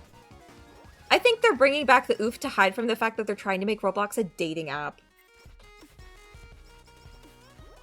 And they corporationified fucking friends. Now it's, whoa, invite your Roblox connections to play this game. Shut the fuck up!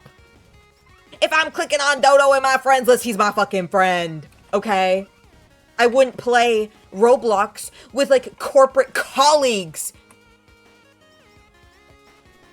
What the fuck? I'm not gonna be playing Dead Rails with my colleagues. I'm playing it with my fucking friends. Also, why'd they make the logo blue? They're trying to, like, corporatify it. They're trying to make it so uniform with every other app. It's ridiculous. They're making it fucking blue and black. Roblox has always been red. Red and white. It's not red, white, and blue, Corp, bitch. I snuck that in there. Sneaking in that little Ace Attorney reference as if nobody's gonna fucking get it. Ah, ah, ah, ah.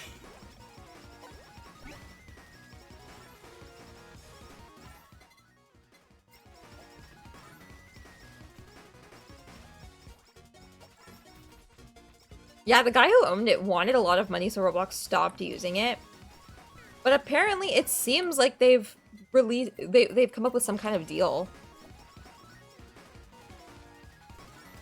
Maybe the dude's realizing that maybe Roblox can have what it wants.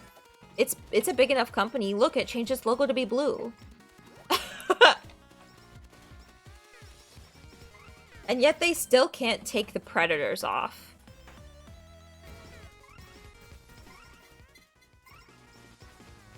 Subtle Ace Attorney reference there. Of course Mr. Ace Attorney would fucking understand that. Mr. Ace Attorney himself. Actually, hold on. I am not that deep into the Ace Attorney fandom. Like, I wasn't really deep into it back in the day when you were there, even. But, like, who would you have said is Mr. Ace Attorney? Like, who do you associate the most with Ace Attorney? If you know. If you're, like, super familiar with Ace Attorney fandom. Do you know who they would be? Me. Oh, you self-centered little shit. Me, obviously. John Ace Attorney is upset at this. Always will be. gonna say this off the dome, but you know, I'm gonna say this later too. I can't handle myself around fictional men that are hot, but I want to be able to make Phoenix Wright rise from his ashes, if you know what I mean. I want to make Phoenix Wright's Phoenix arise from the ashes. Wink, wink, nudge, nudge.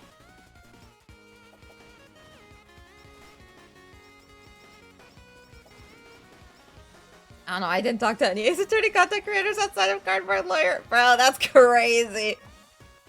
Oh no, actually, wait. It's kind of like me with VTubing. You should have branched out!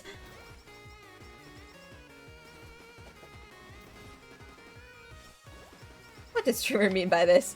I think you guys know what it meant. I think you guys know what it meant. You guys know what it meant, and I don't want to say it! Ah! The fandom never talked to me.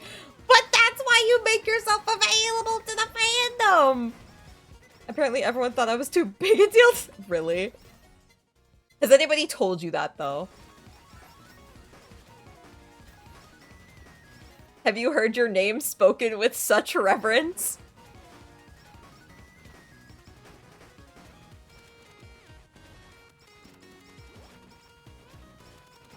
Volty's suffering from success. Bro. Honestly, I get really nervous whenever I, like, mention your full title. Like, your full title. Whenever I, like, at you on YouTube or something, and I'm like, oh, I'm gonna be doing this thing with Maximum Volty. I get so scared, because I'm like, what if people, like, see that? And what if people, like, know the name Maximum Volty and associate it with, like, class? And I'm like, I don't want to use you for class. I think you're fucking stupid. And I mean that in a nice way. Tag me. I did! I added you in the thing. I was at you, but I was getting nervous to do it. Cause I only know I only knew about like Ace Attorney, like Phoenix Wrongs. I didn't know much about Ace Idiot. I think I saw somebody talk about it on the internet, and I was like, what? But I was watching like a commentary YouTuber. I was watching a commentary YouTuber play Professor Layton, I think. And he was like reviewing Professor Layton, and he was with his friend, and he was like, yeah, like we were both like really into Ace Attorney together, like, and then they made a reference, I think, to an Ace Idiot. Because I know some of the Ace Idiot references, like, I'm not stupid. But they made a reference, and I'm like, wait!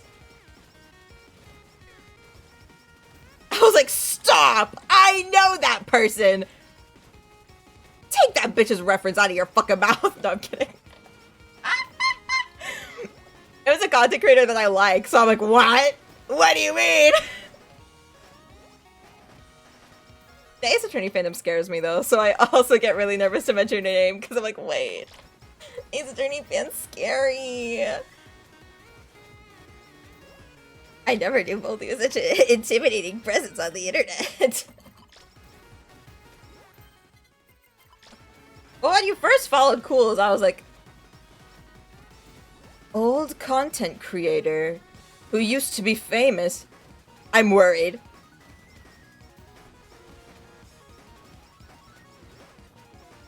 Oh, but like one of my YouTube mods also knew Ace Idiot and was like, wait, that's you!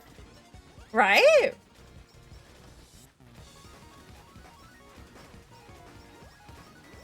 Who used to be famous. Yeah, dude.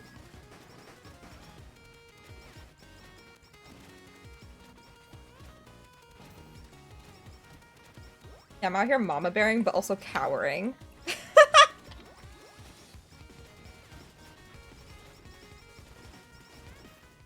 Well, he's the oldest, but the most popular out of all of us, and even then, is he really that popular now? I'm kidding. Like, no, I completely believe it. Yeah. Yeah, go on.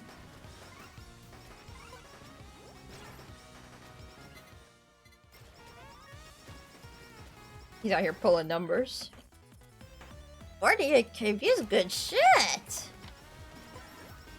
I wonder what kind of view counts you make now. Past your prime. I'm kidding! Please! I'm joking. And I can joke about this with him because he's my friend. He's a close friend. Whoa, that's crazy to say. I'm sorry. Like, if if you don't think we're close friends, please say that. Please say something that's embarrassing to be like, I've used the CF word. The close friend. Streamer calling Volty washed live on stream. I can do that because he's my friend, okay?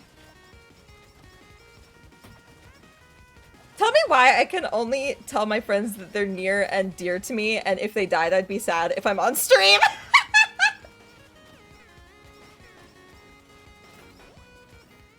How she actually confirms it. Stop! Stop! That's embarrassing! Stop! Screech! Stop!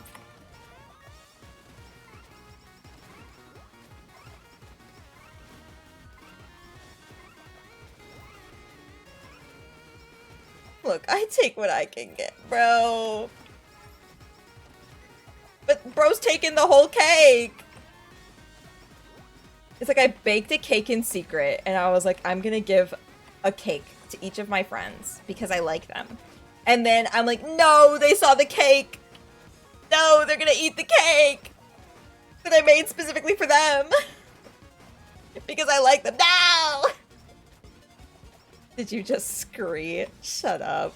No, I didn't. What do you mean? What? Shut up, Biat. What are you talking about?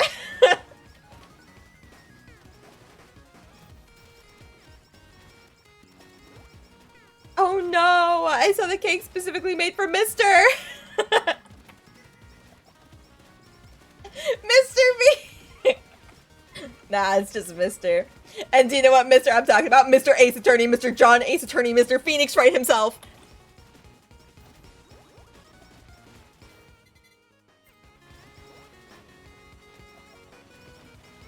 Dude, if it was for Phoenix Wright, I'd do the cooking and I'd do the cleaning. It would be bad, but I'd do it. Acquired an ice cream. Bro, I'm jealous! I'm jealous!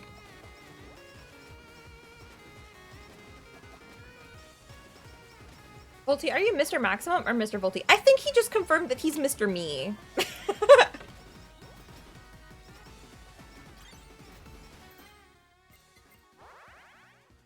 How nice of June to make a cake for all of the members of the band Mr. Mister. Mr. Mystery, I'm a dream for a big Curtis beautiful. Come on, baby, let me see what you had underneath. Sorry, that was an excerpt from Katy Perry's classic song Peacock, in which she sings about wanting to see and taste a man's peacock.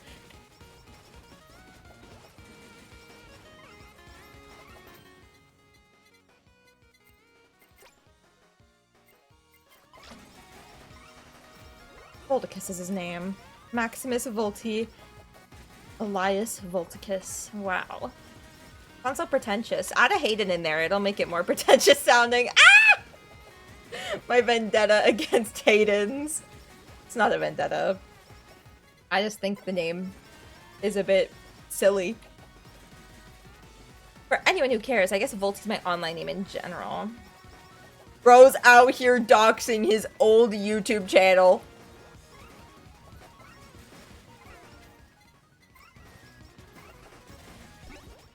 Embarrassing. Could never be me. John Travolta. Whoa. I can't believe it. The real identity of Maximum Volti was really John Travolta!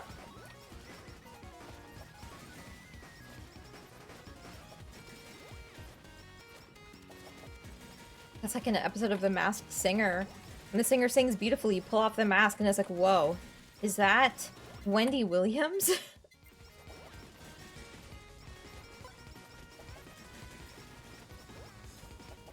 I loved you in Pulp Fiction. Oh my gosh!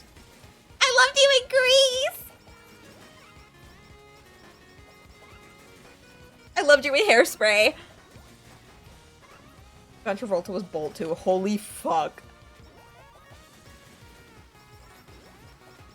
Lost Media, Volty's old YouTube account with all of the old Ace Idiots archived so wonderfully and beautifully.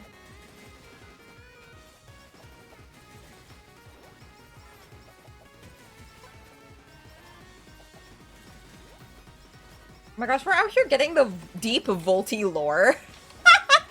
In the chat of my stream, what? Bro, I feel so bad for internet archivists. They're gonna have to go and cite this stream's chat. They're gonna have to go through this. They're gonna be like, oh, if you want maximum Volty lore, you have to listen to this fucking anime girl yap and play a video game and scream. For like 2 hours. Have fun.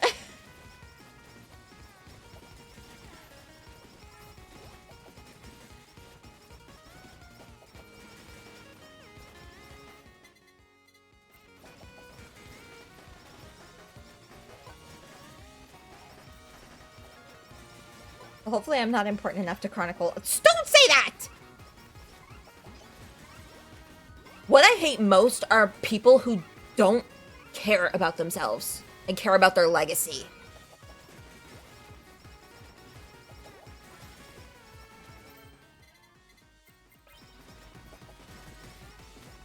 You will be remembered.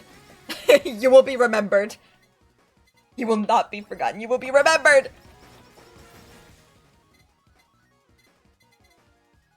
I'll take a bomb. The price that brave souls must pay for internet archival purposes, exactly. But dare I say, maybe I'll be archived one day. Like, I'll be famous enough to be like, wow, I wonder what was going on during classic moemoeJun streams before she got famous. And then they'll come to this, and they'll be like, wow, who is Maximum Volty? And then it's gonna be like, whoa. She's getting all meta talking about her own archive. That's crazy! But dare I say, my minor, because I was gonna originally have a major and 2 minors when I was doing university, but then they like removed and stopped offering the major minor that I wanted, which was curatorial studies. But when I was doing curatorial studies, like everything that I learned was about archival and the importance of archiving things even if they seem super minor now, and how to properly archive things. So it's a big passion of mine, actually, especially when it comes to like digital media. I love archival and I love keeping things preserved.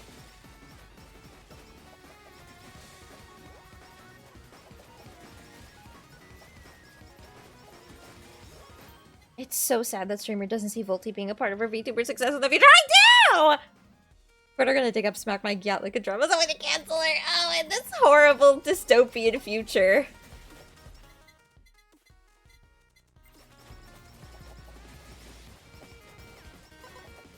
I love your autism, which is wild saying that gets triggered off and you wanna die. That's true. That's true.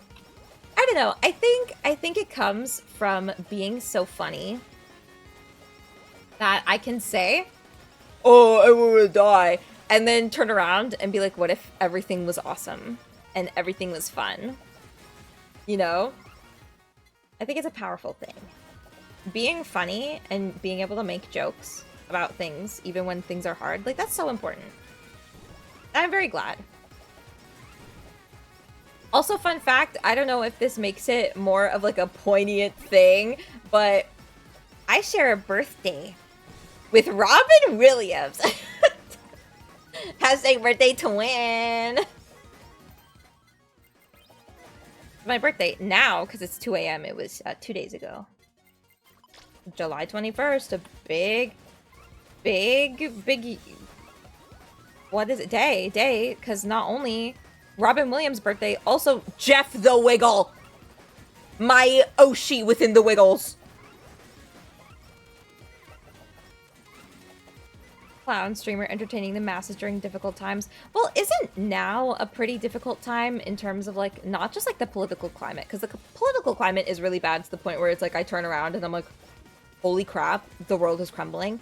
But also in terms of like what's happening in the VTuber sphere, like it's actually pretty close to me in terms of like it like confirms a lot of things that I wish weren't confirmed about agencies and, you know, making yourself open to being vulnerable, especially financially, but also emotionally. It's crazy. But, you know, I think that it's very important to be happy. Even if it seems like I'm making light out of something, I'm really just coping. I'm coping, bro!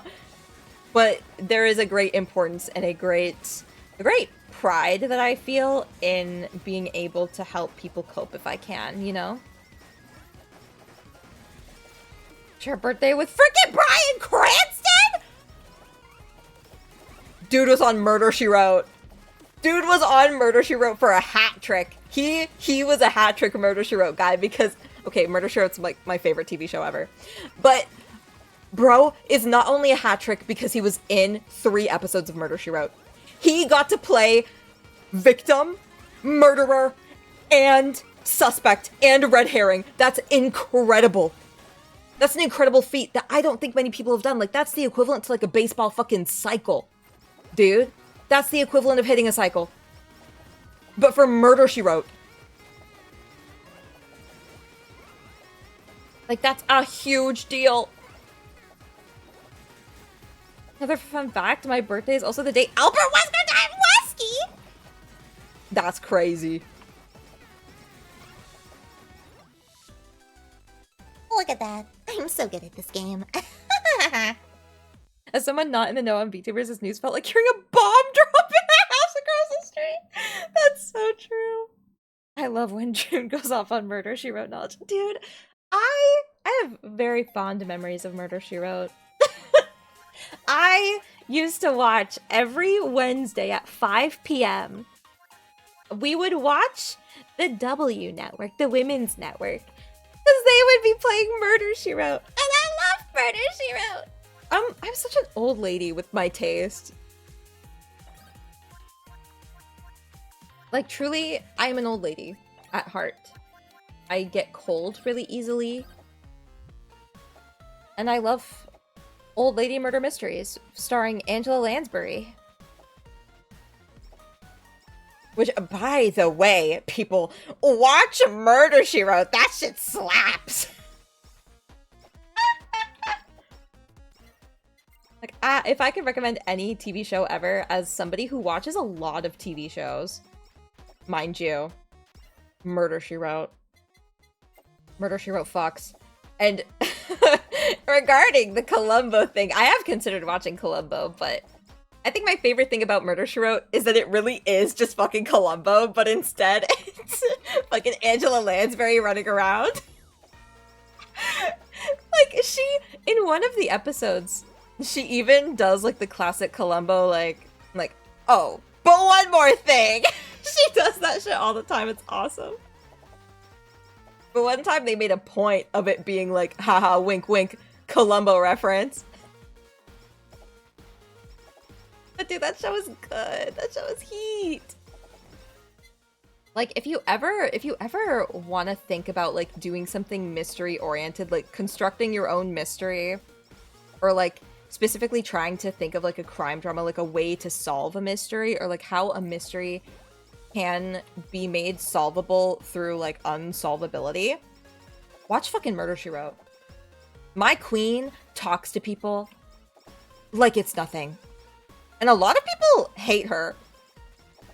But she is just so persistent and so annoying and so bullheaded that everyone's like, you know what? I'll tell you what you want to know.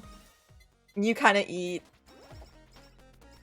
Murder Mystery Stream 1? Oh, that would be fun. That'd be fun. Doing like I think it'd be more like a video that I do. But I think it'd be really fun. It'd be like a fucking Markiplier video. It'd be like fucking In Space with Markiplier. Where it's like it's a choose your own adventure and you try to solve my murder. But turns out that I faked my death. I'm kidding. But you know. That'd be cool. I feel like I have a lot of ideas for like fun interactable streams, but as one person it is kind of hard to do. I need to watch more Murder, She Wrote. Love me some whodunit how catch-up style. Genuinely my favorite show in the world.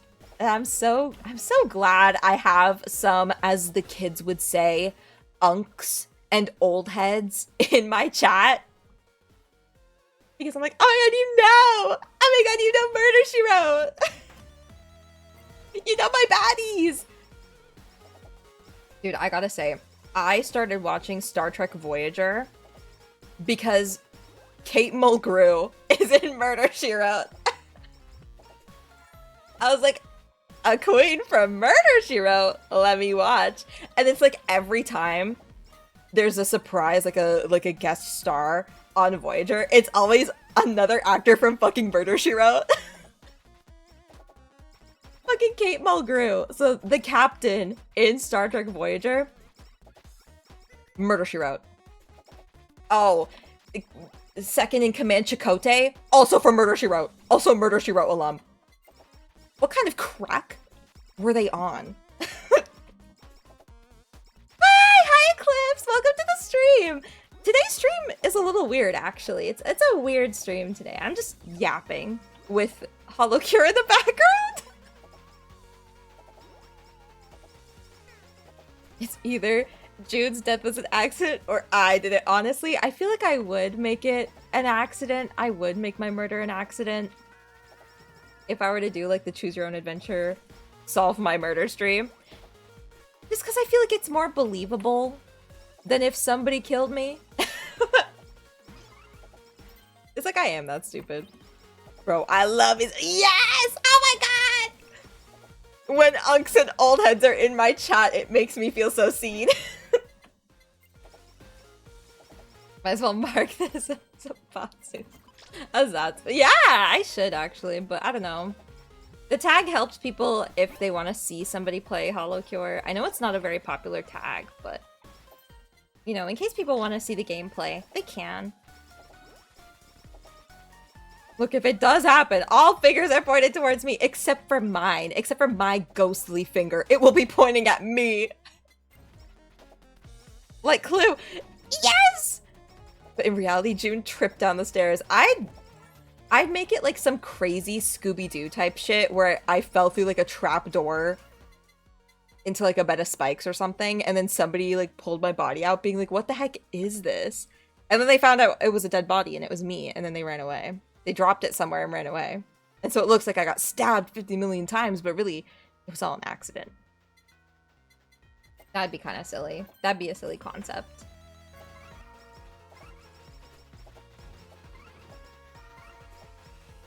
Do you know what you do? Pull the— then they were nun twist. Dude. Shoutouts to Murder Mysteries. June really walked into a rust base. I could tie that into my lore, actually. I gotta have a really good way of tying that into my lore. Because I know I haven't formally debuted yet, so you guys don't know my lore, because I've been very cagey with it. But my lore revolves around making a game. And making multiple games to tie into it. But I don't know, I could do something, because I am a virtual girl. I think you guys do know this much, is that I am a virtual girl who lives inside of PCs. Well, like the specifics of it are very different, but I could definitely do something kind of a little like, oh, this is a reference to something. I don't know, now I'm thinking, now the gears are turning. What kind of spooky mansion has a spike pit? I don't know! Watch an episode of Scooby-Doo! They have them shits everywhere! Maybe if you do a ghost outfit or something, you could do the murder mystery like that. I could! That'd be cool. Oh my god, you guys are making me so excited to do future streams that take a lot of work. But the work will pay off. You never go wrong cribbing from Agatha Christie. You never do. I remember when I was in high school, we had to do like these ISU presentations where we would read things based on like a genre. So we'd be in teams of 3, like in groups of 3. And we would have to research and read through a novel that was surrounding a given theme or a given author. And so obviously my group did like gothic horror because I wanted an excuse to reread Frankenstein. But I remember there was a group of these boys who were like really kind of jock types who didn't really care about like English class or anything like that. They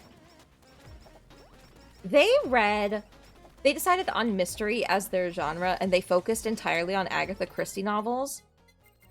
And when they were doing their presentation, they genuinely showed so much joy towards mystery and specifically Agatha Christie's work that I was like, are you kidding me?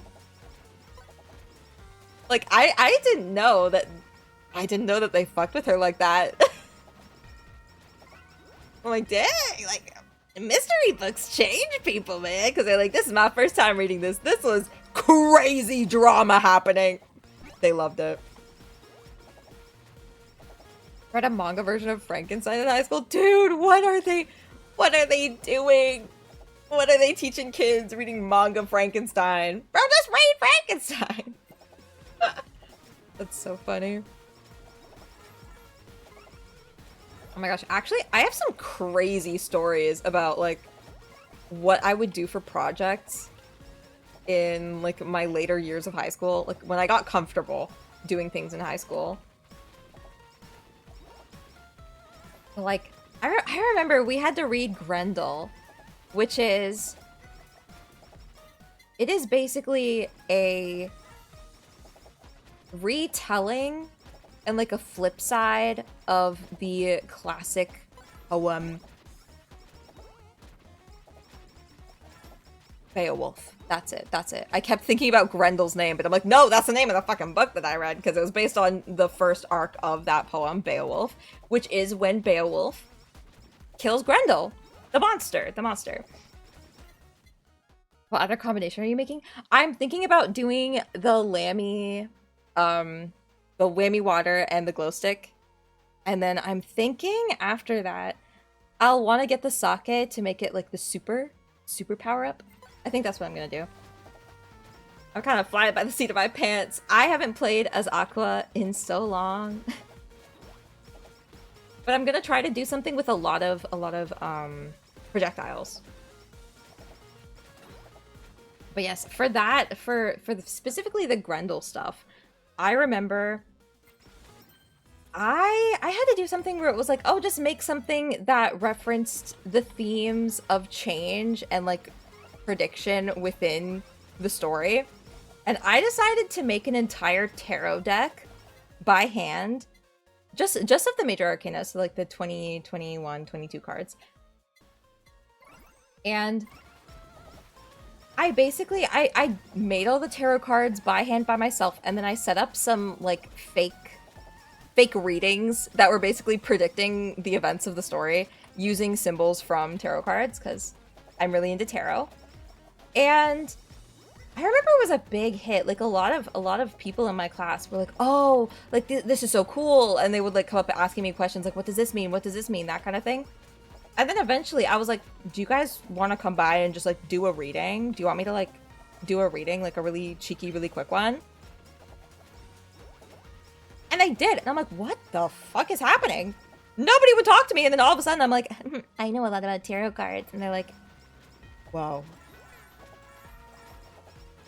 They're like, we fucks with you. What do you mean?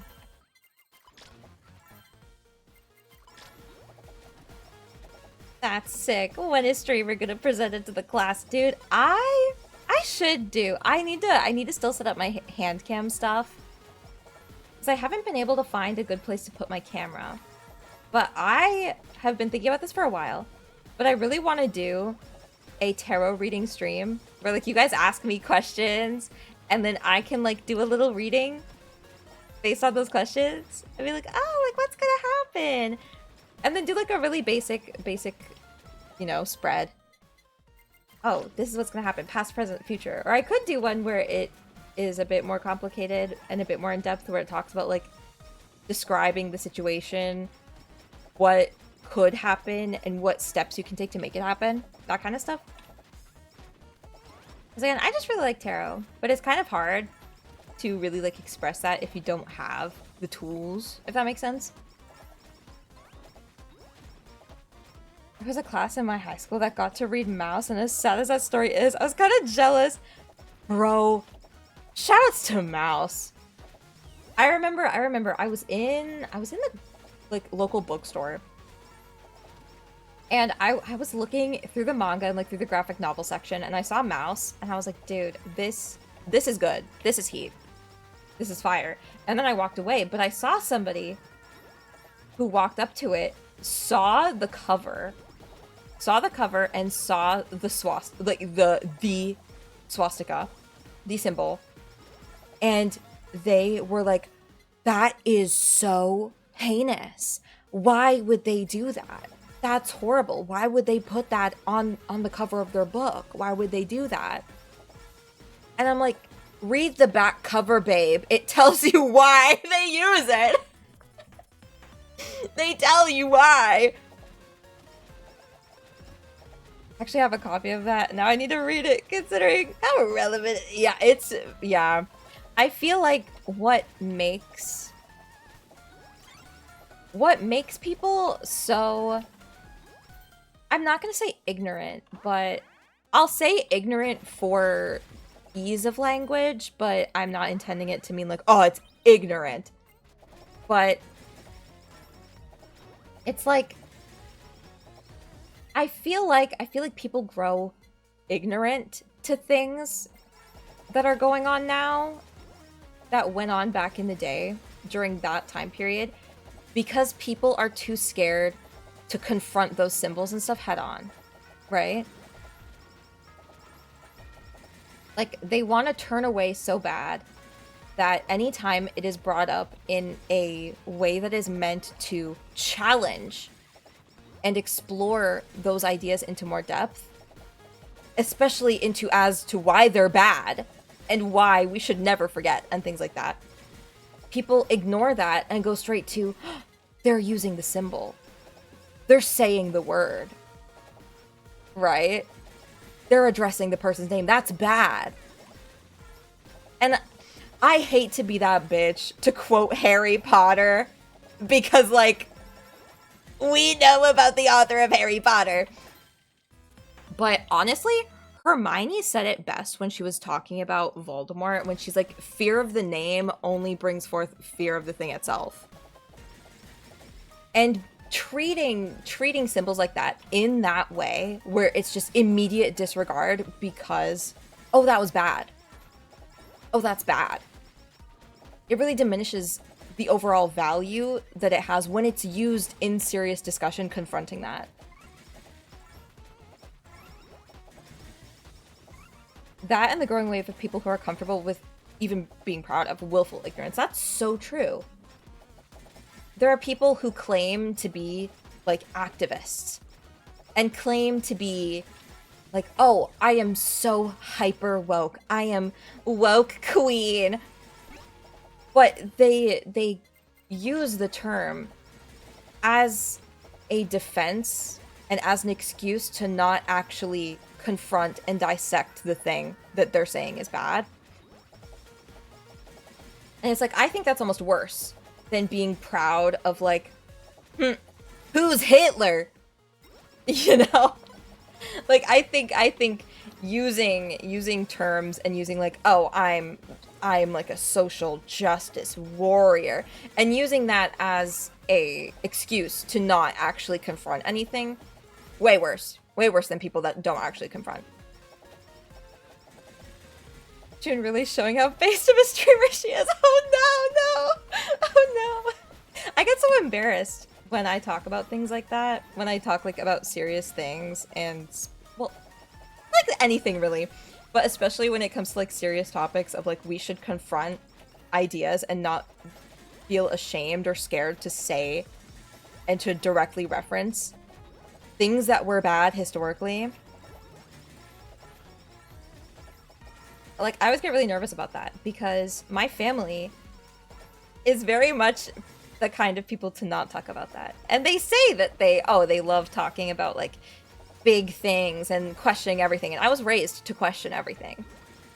And I was also raised to, you know, and in school, whenever I had a project that I didn't agree with, my mom would be like, give them what they want and know what you know. Like, I've kind of like based my entire view of the world on like question everything and give them what they want and know what you know.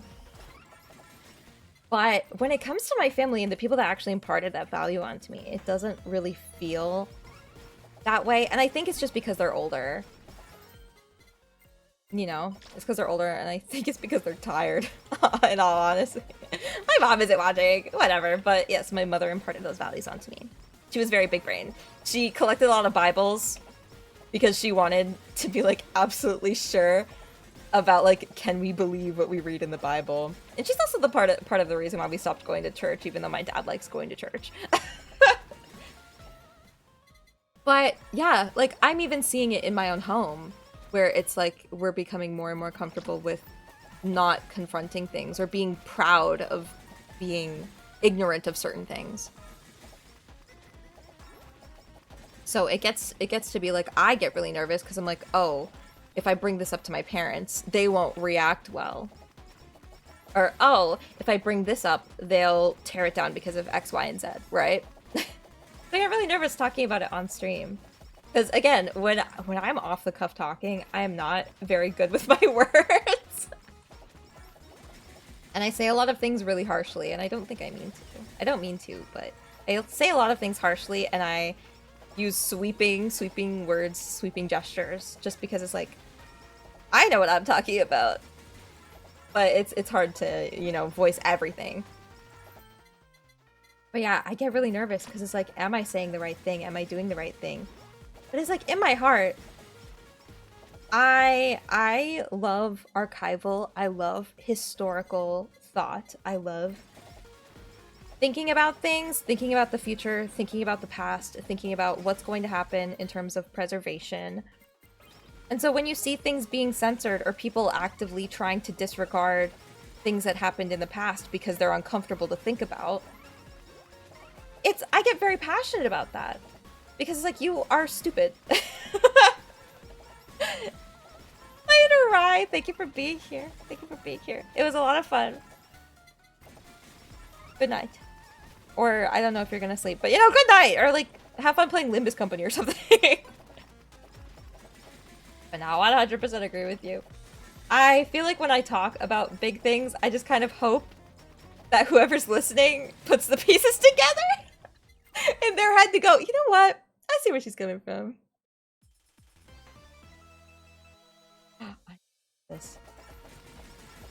This is amazing. We have the super injection, we can do anything. Our minds are expansive. Our attacks are very strong. And we can also combine to make the Snow Queen! We can get these passive hits. Yeah. The idea of an earnest discussion of the importance of confronting uncomfortable issues is in the middle of piss jokes and June going, oh, got to Wario. It's incredibly funny. Dude, I just got the duality of man. The duality of VTuber. And I feel like it's with these discussions where people can actually see and understand that I graduated from a top-ranked university. I graduated from an Ivy League university. Ooh, she's so knowledgeable and smart and well-educated. And sometimes I think when I'm VTubing and stuff, like, am I wasting my education? But I'm not, because if I can deliver ideas and like, you know, get people to listen, get people to like think about what I'm saying amidst a wooga, piss. And honestly, I think that's the best way then that ideas and education can be, you know, disseminated. Especially in today's modern age when like media and specifically in the rise of like the importance of the influencer and thinking about an influencer's responsibility, then like it's important. Do you have ad revenue? Yes, I do.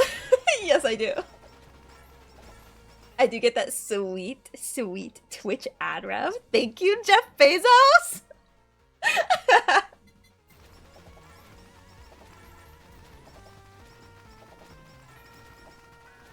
Oh, there goes June, subtly dropping her credentials again. Oh, yeah, of course. Of course, as I always do.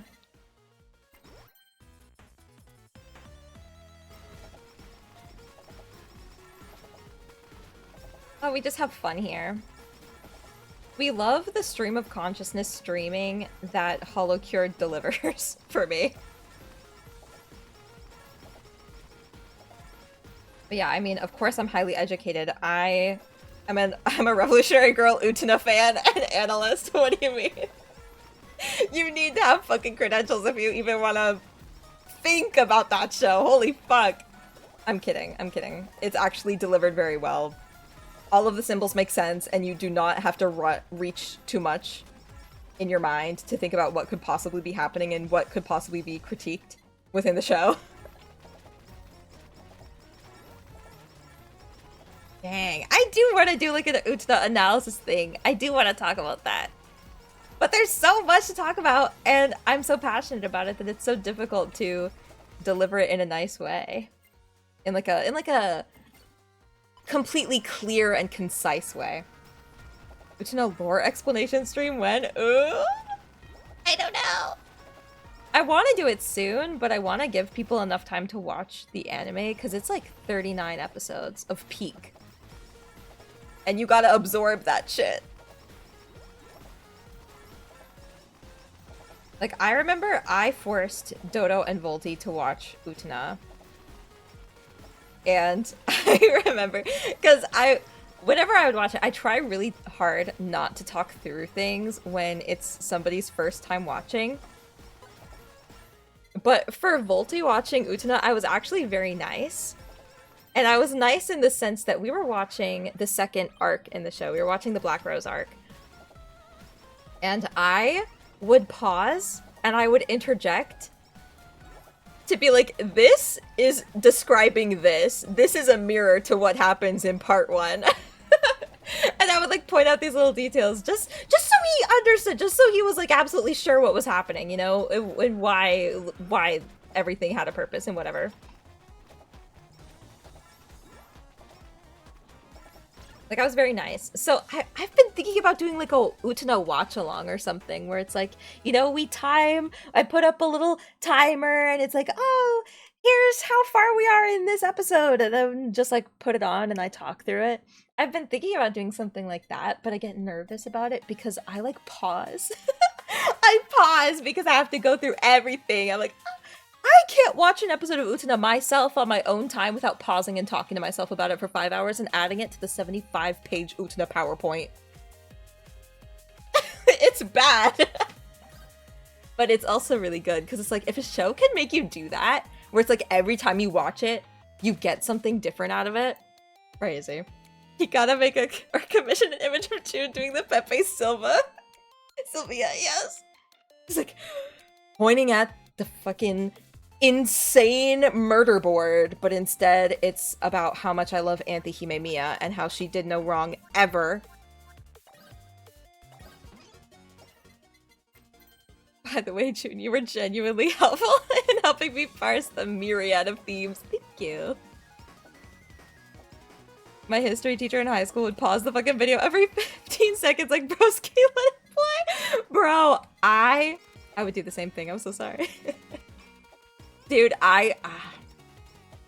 see, the only thing is that I would be concerned about when it comes to watching Utena and doing like a presentation, like a formal university level presentation, like a whole fucking lecture about it, is that I would want to either let the episode play or I would want to add clips. And I get really nervous about using clips and stuff from anime, etc. because of copyright and things like that. I just really wish that I could be like, hey guys, can I do this thing officially so that you guys can let me use all your stuff? So I can just make it easier for people to understand, because when you describe moments, you have to describe every little fucking thing. Add like 15 screenshots to illustrate, oh, this is the thing that you should be looking out for. It's ridiculous, but it's so worth. Oh, later, Blue! This was genuinely a fantastic stream. Stop, stop, stop, stop, stop all this praise and I'll never want to stream again.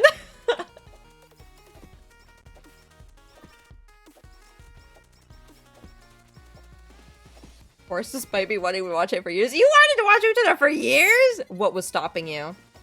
What was stopping you genuinely? Was it the art style? Because the art style is what drew me to it.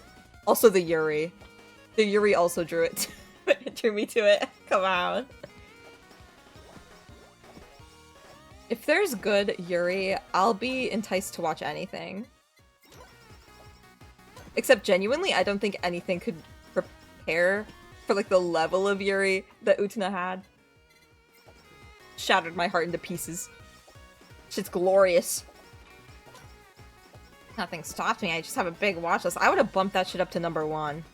#1 must see.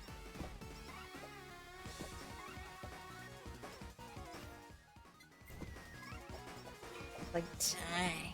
This pick stuff based on accessibility or if a friend likes it. Dude, do you know how accessible Utena is? Nozomi Entertainment YouTube channel, Revolutionary Girl Utena playlist dub. That's it. That's how accessible it is. It's on YouTube. It's still on YouTube. It's been on YouTube for years. It's been on YouTube for probably the same amount of time as Junjo Romantica has been on their channel. You bump a lot of my watch list up. You also add a lot. Oh god. That's true. Murder She Wrote's on your watch list now.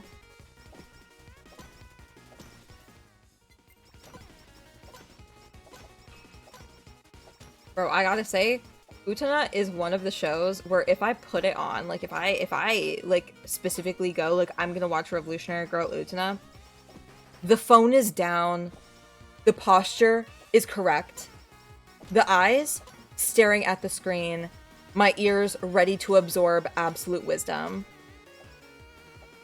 Or bullshit, depending on the character that's talking, but mostly wisdom.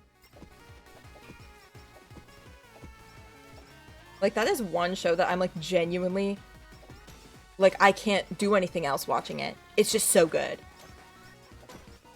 It was, like, scarily enough, it was, like, the time that I watched Oppenheimer. Because my parents and I, for one of my birthdays, because, dare I say, Barbenheimer happened on my birthday. But we decided to do Barbenheimer, like, a year after Barbenheimer happened. And I expected that I would be on my phone for some of it, that it'd be whatever. I never expected. I watched that full movie, eyes on the screen, hands at my side. Like I was possessed. I was like strapped in Clockwork Orange style, just like, I'm watching this shit. Which, why?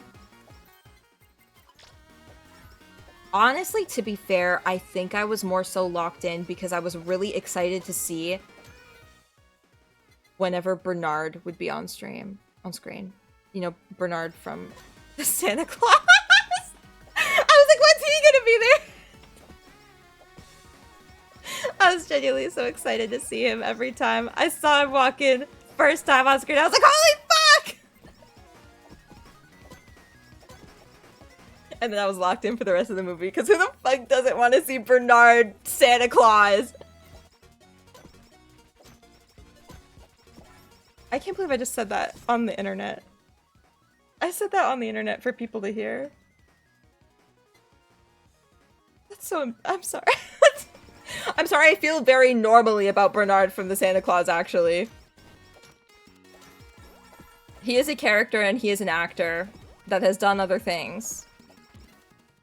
And is of average looks and appearance, I promise. I promise.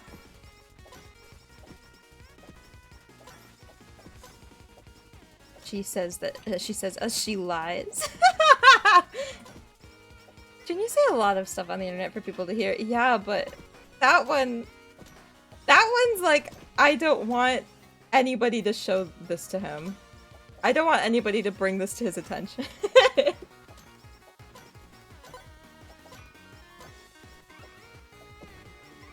I will never forget the time I actually had one of your Bernard Thirst tweets seen by the man himself. That was messed up of you. That was so so messed up of you. It was like that one time that I made an edit and I like referenced a song from Yu-Gi-Oh! Music to Duel By, and Eric Stewart saw it and responded. Or like that one time on my private account, I was thirsting over the fake Jonesy from 16, like when they have like oh, it's Jonesy, but this dude just looks exactly like Jonesy. I'll never forget that I tweeted, I made a little tiny thirst tweet about him on my private. Well, it's private now, but it wasn't private before. And then the voice actor himself liked it. And I was like, I have to delete this post. I was like, I have to delete this post now. Wait, Jude, you're thirsting over the elf from the Santa Claus movie? That Bernard? Yes! Every Christmas I go on TikTok and I get very excited to see what sorts of Bernard edits there will be next. Bernard is a dream, but you just don't get it, I know. I fear that I have a type. I fear that I have a type.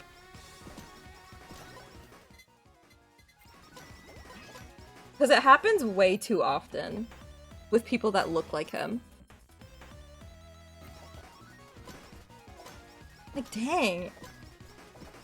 Like, genuinely, I'm thinking about it. I'm like, what the fuck?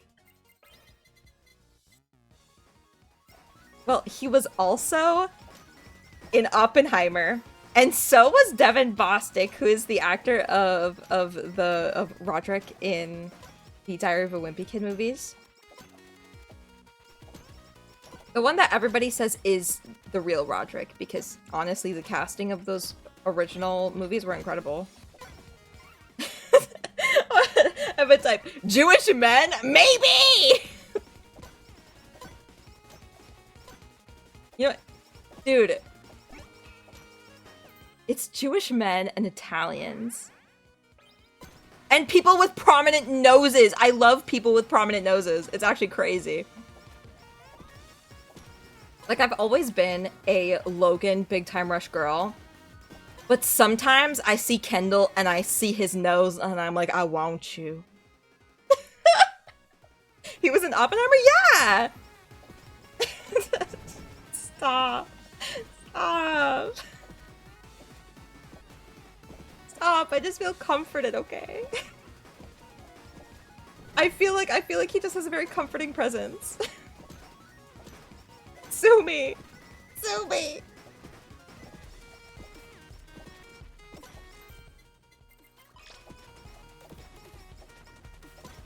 Christmas is in 5 months. I'm excited to see Small World all lit up, bro.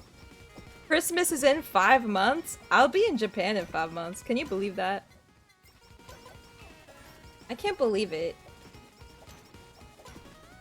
I'll be in Japan, and this time I won't be indebted to my parents. I'll be indebted to you guys! But I won't be indebted to my parents. And that's enough!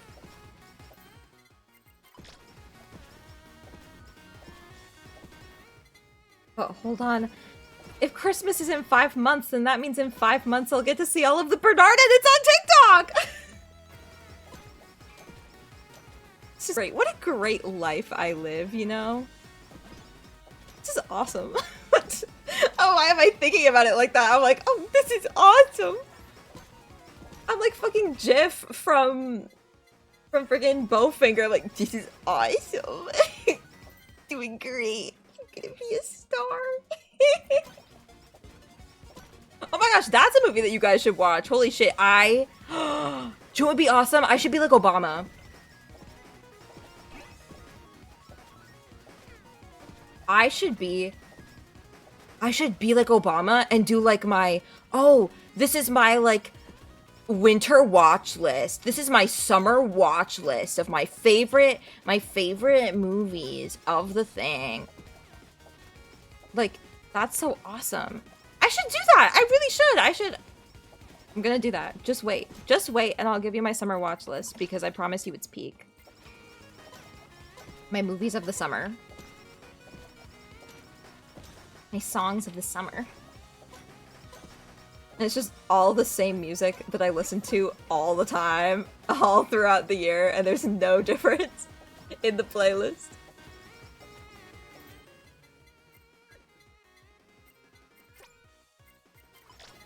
I zoned out for a while, snapped back in, and I should be like Obama! Oh god! No, but I should be like Obama. I should release my watch lists, my recommendations. I don't know, I feel like I have really good taste in media.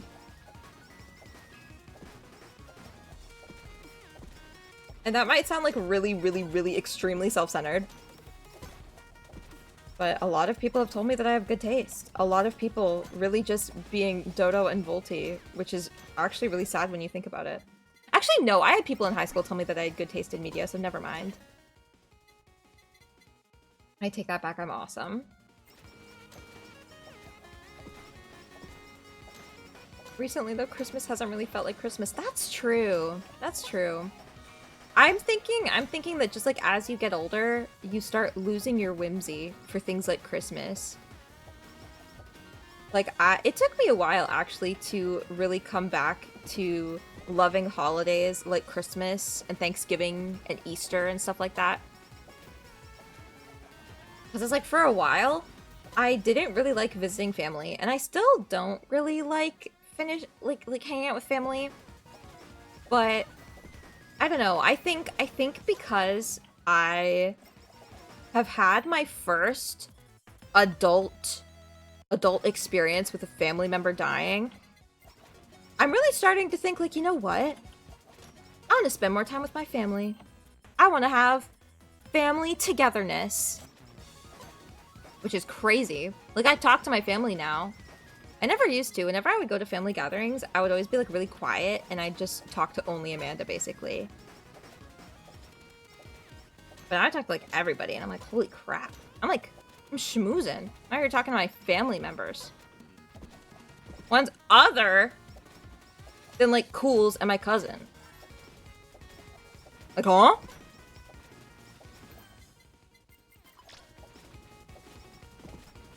Like, it's kind of crazy. I don't know, I feel like nowadays they're always talking to me about like work and jobs, and they're like, oh, what are you doing for work? Have you found a job? Meanwhile, the job market is literally in flames. And every time I have to go, no, I'm not doing anything. And then Moe Mama chimes in like, she's a VTuber. Did you know what a VTuber is? She makes like a lot of money doing stuff online, totally anonymously. And everybody thinks that I'm doing porn.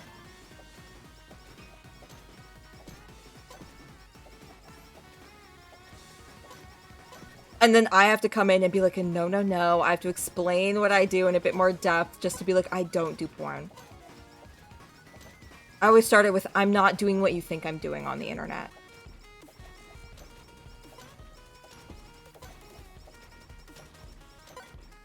Well. Yeah. They expect that it's like OnlyFans because one of my cousins... One of my cousins' ex-girlfriend did OnlyFans, and so they're like, oh, she's not doing that. I'm like, I'm not. They expect the worst. They expect the worst of everything. I'm like, no. Meanwhile, me and Cools are the only people in the family so far to have graduated university, so... Don't talk to me about that. Don't diminish my value in society like that. What do you mean? But yeah. I'm like, no, Grandma. I play video games on the internet and make people laugh. I'm basically like a clown. I've told her one time, I'm like, I'm basically a court jester on the internet. I am a clown. I make jokes and I play video games for the entertainment of others.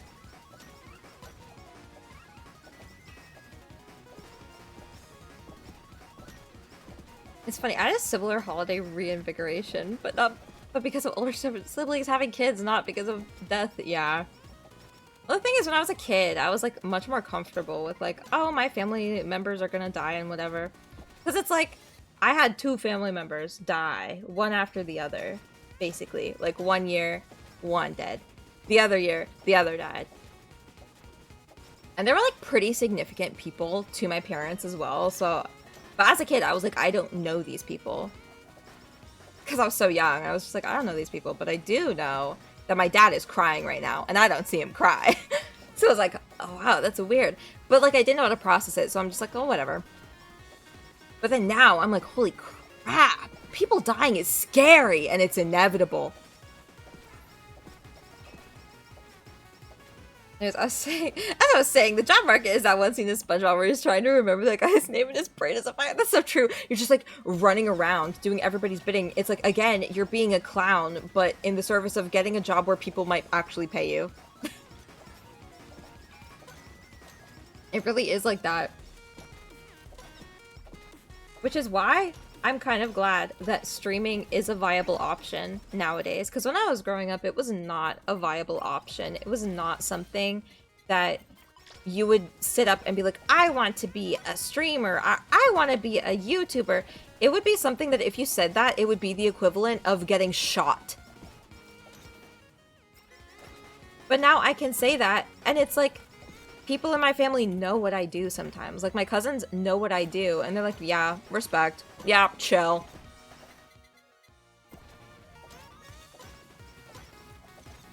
It's like, now people get it. But obviously, my grandparents have had negative experiences with somebody else in the relationship with my family member that did bad. That did, not bad, but that did SW on the internet, so they just expect that that's the only way to make money, especially like kind of exorbitant amounts of money on the internet.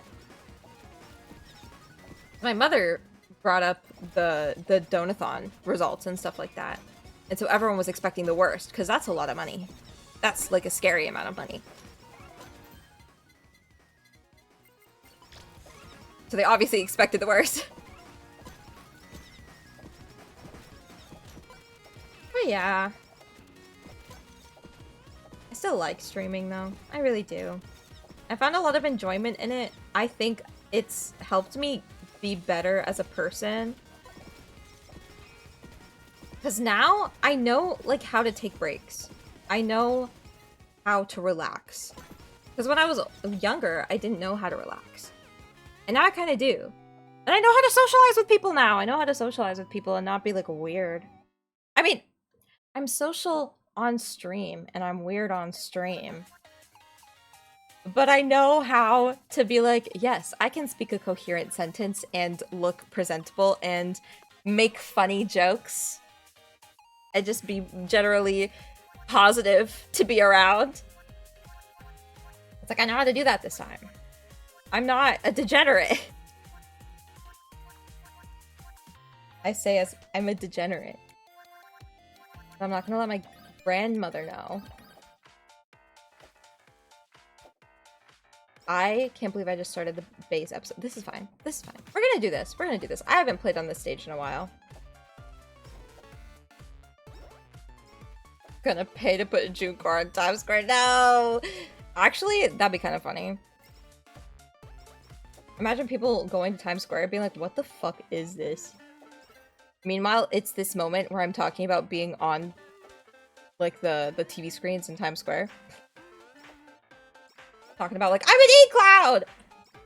I simp for ugly characters and I scream about piss on the internet. And people laugh.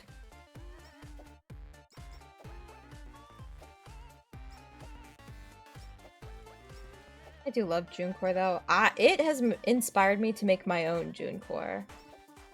Where it's really just every time I say something so heinous that even people who don't know, and people who do know, don't catch that I'm being absolutely heinous.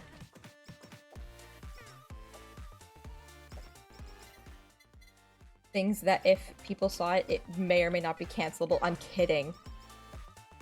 I don't think I've done anything cancelable. So you are clip farming. I'm clip farming now. I'm clip farming for myself. Because that's the only way that I know how to edit my videos. It's the only way to get me to edit my videos. Like, oh, do I think it's funny? Then I'll want to edit it. If I don't, no. I'm clip farming for myself.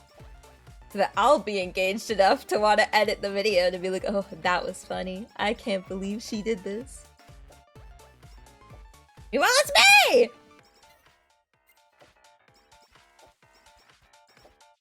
But dare I say,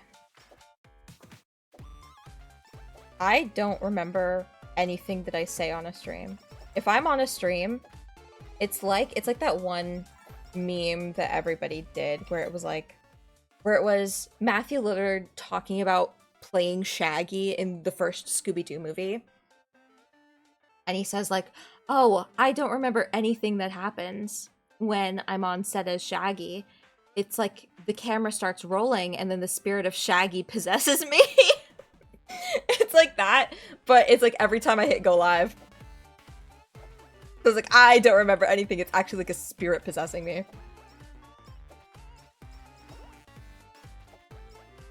Clip farming? No. Aura farming. Oh, all of our streams are hype moments and aura. You know it. After talking like that, maybe I'm not aura farming. I'm like anti-aura farming. Is the game called Save the Fans if you're actively murdering anybody?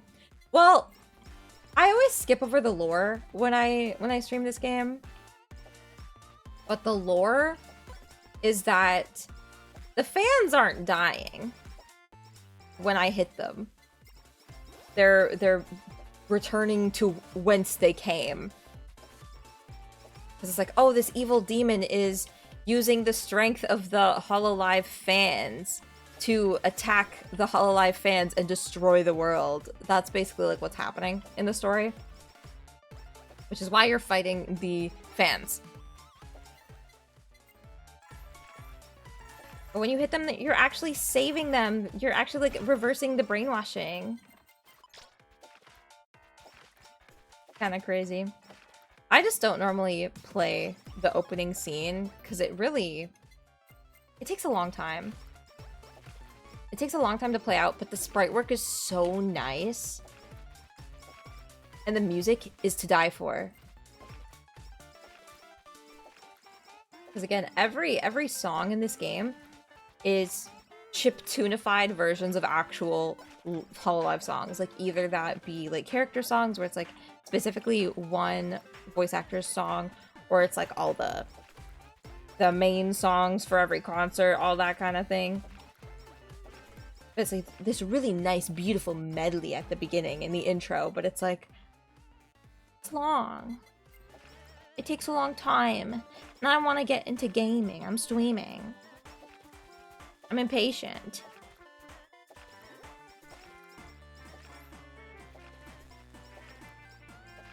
I say that, and then like every time I boot the game, I watch the whole thing. That's more so because it's like, I'm not wasting any time. I'm not running away from dead air like I am when I'm on stream. I'm kidding. I'm very comfortable with dead air.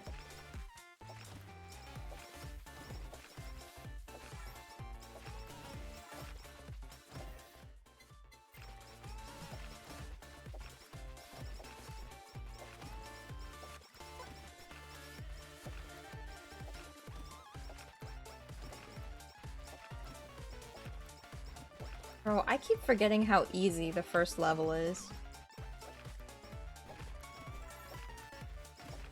Like, these are humble beginnings. I remember back in the day when this was like the only level that was available. And I remember back in the day when this level was hard.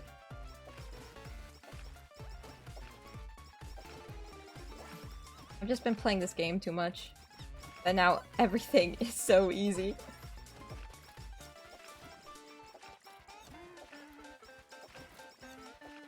Okay, I think I can make something out of this build. I accidentally clicked on something that I did not want to click on.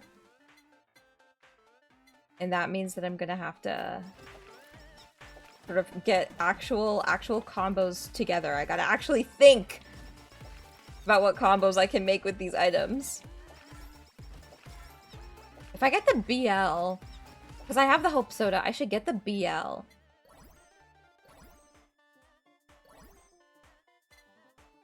Let's just up the axe.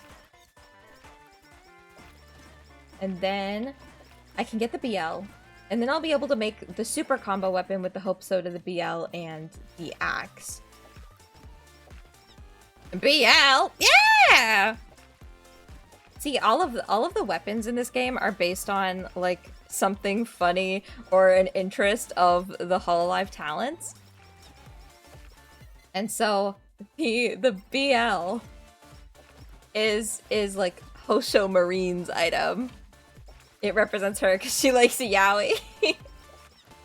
And whenever you combo with another Hololive Talents item, so like let's say for the case of the BL has like 3 stages where it's like the regular BL, then there's it's like for real BL, yeah. But for the BL book, it's like Hosho Marine, and then collab it with Suisei, who also likes BL, and then you get like the BL Fujoshi item, like weapon.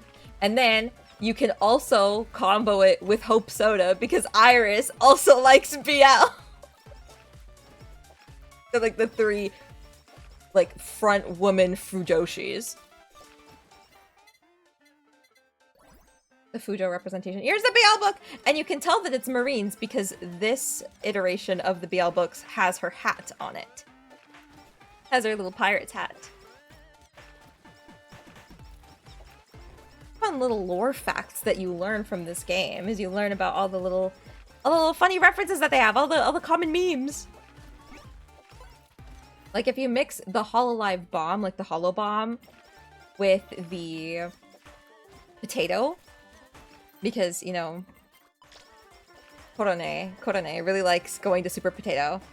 And, like, Super Potato loves Korone, right? So she's represented by the potato. So if you mix the bomb and the potato, the name of the item is I'm Die, thank you forever. Do you have any plans to combine BL Book and Whammy Water? I don't, actually. Not for this run. I'm thinking I'll combine it with Suisei's Axe and the Hope Soda to make the Eternal BL. Just because I want like the layers of protection, you know? But I love the BL book with the Whammy Water. Like that's honestly one of my favorites. But the Whammy Water can be extended about the same as the BL book. And I'm just thinking I'll prioritize the BL and the Axe.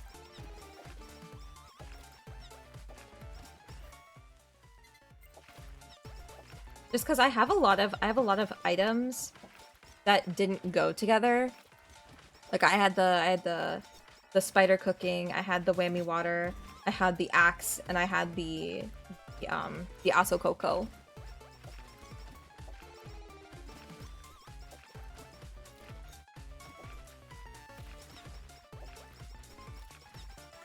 Yeah, oh my goodness, the rate of leveling up. The rate of leveling up is so bad. I'm gonna prioritize BL, just because I already have the Hope Soda and Suisei's Axe maxed. So I think it'll just be easier in the long run if I just focus solely on getting those 2 upgrades together. Those 2 collabs. Marine is such a treasure, yo ho ho. Oh god. Hold on, Volty. Do you even know Marine? Do you even know Sensho?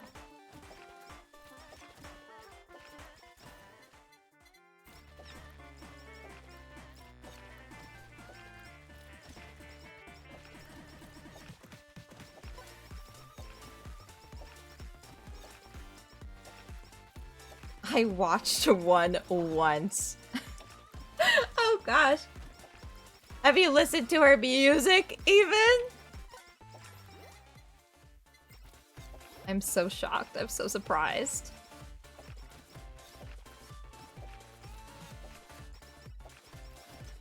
I watched one once. One what?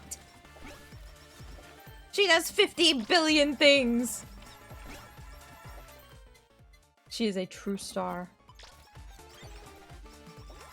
Yes, I actually know her more for her music. Good. Well, I mean, not good, but you know, like, good that you know her.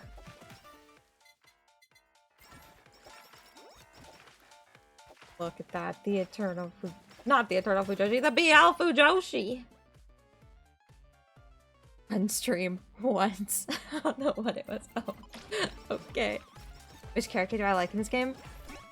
That's tough. That's tough to pick. Because I look at the characters more in terms of like what types of attack they have. And to be honest, I love the characters that have like things circling them. So characters like Fauna or like Sana or Whammy even. Well, not Whammy, Watame.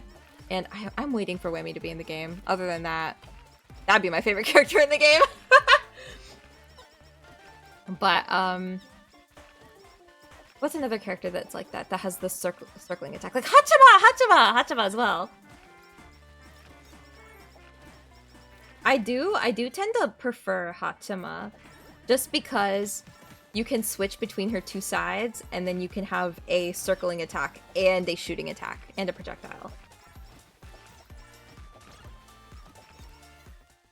Holy crap, Lois, she died in 2 seconds.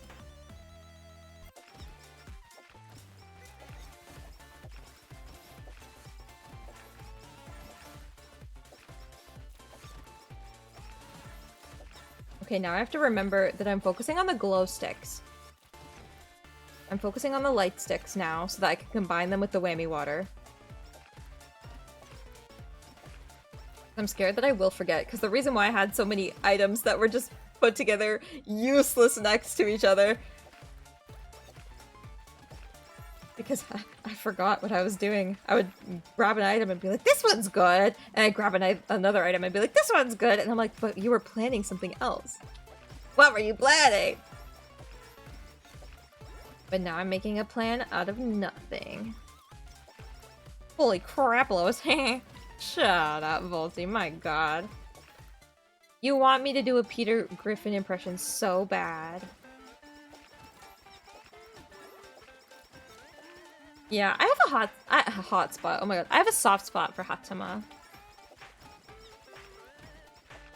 I think it's because I was going through school at a similar time as her when she was like doing her big hiatus. So I totally understood. I was like, I get you, girl. Like, she's so crazy. She's so silly. It's tough to watch because a lot of the times Clippers aren't that kind to Hachima, so I don't get a lot of good content. But you know, with her learning English, I'm really supportive because she's doing such a good job. And every time she does a stream and she's like, I tried to do English and it just sucked. I felt so bad. It's like, you did not suck. What do you mean? What are you talking about?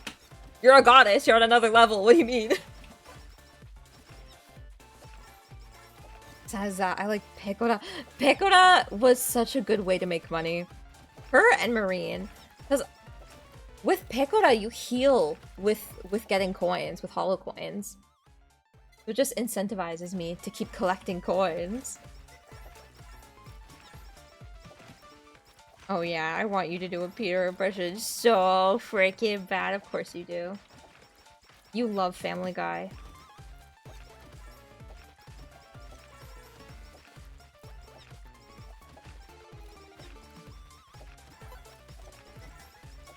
I feel like I should get the glasses to make me level up faster.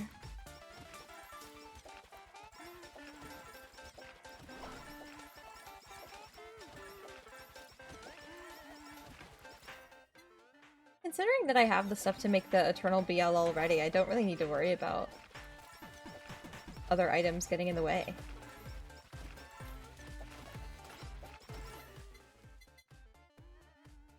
No. I think I'll get this up. I don't think it'll go with the rest of the build anyway. But wait, it deals in crits! It deals in crits! I should do that. I should get uber sheep so that I can constantly eating, and then I can boost my crit with the sake.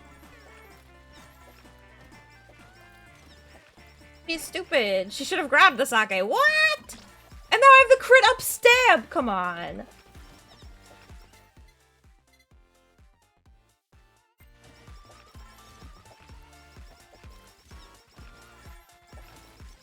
I feel like now that I have this is such a no-brainer build. Okay, let's focus on the glow stick.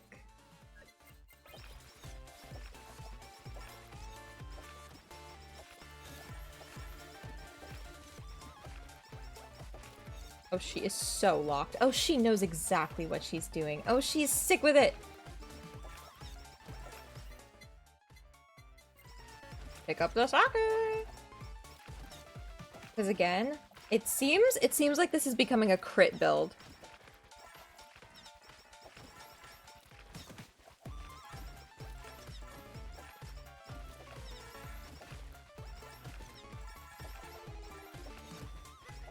Heck yeah. Like, I don't know why. This is becoming a build that I would put with Bae. It's like a Bae build. Combine those. Nice, nice, nice.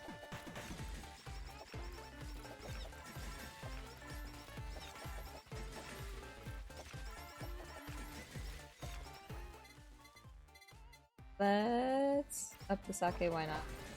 I'm just waiting to get the hammer so that I can super collab the soda with the BL. And if I see those study glasses, I'm grabbing them. Holy crap.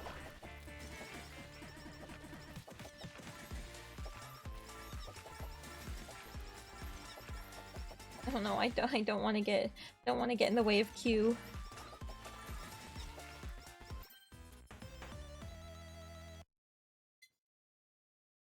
I don't think I have a lot of projectiles to warrant that, but it does up crit. Glasses.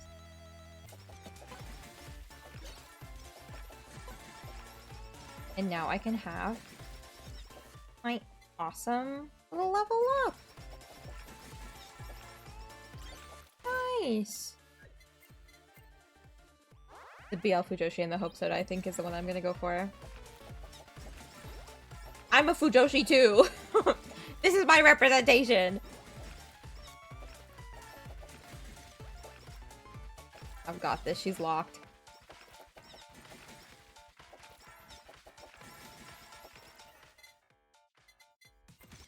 And let's just max it out so that it doesn't annoy me when I'm trying to find another important item. As the saplings are here too. The saplings and the humans.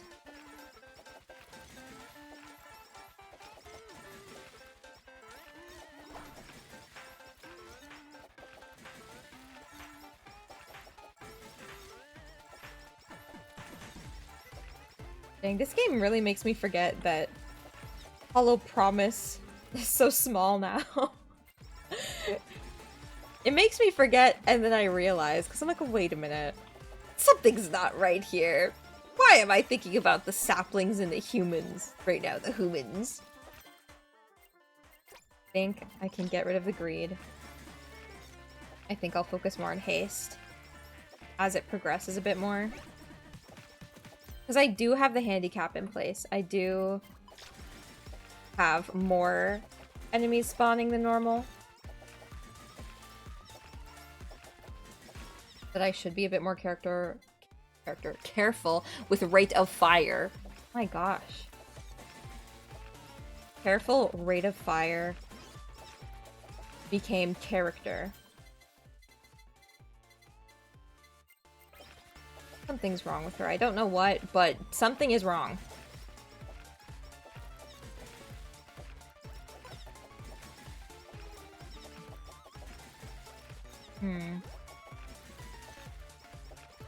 I can't help thinking that this kind of build isn't very optimal for her.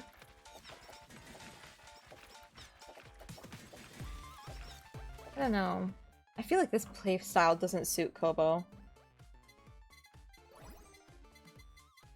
Don't give me until everything is leveled up. Great.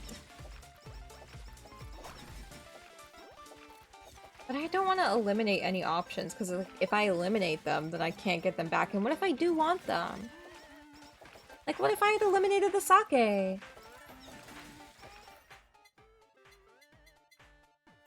I need the Uber Sheep. That's what I need. I need the Uber Sheep. The Uber Sheep to really warrant the sake. The sake purchase, I guess.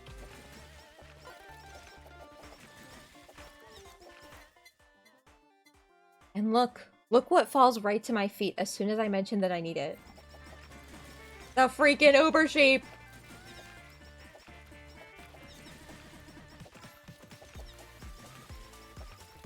I'm thinking next step, I get the lava bucket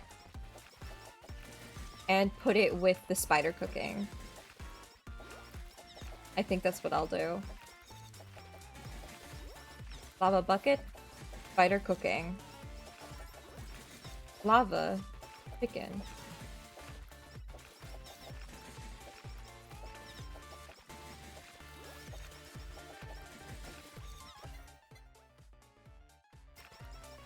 Just max out the Aso Coco so I don't see it again.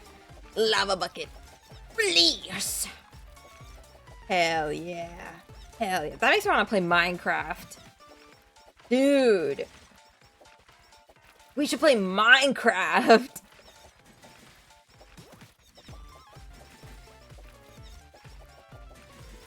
I miss playing Minecraft with my friends. We kind of stopped once we started playing Fortnite.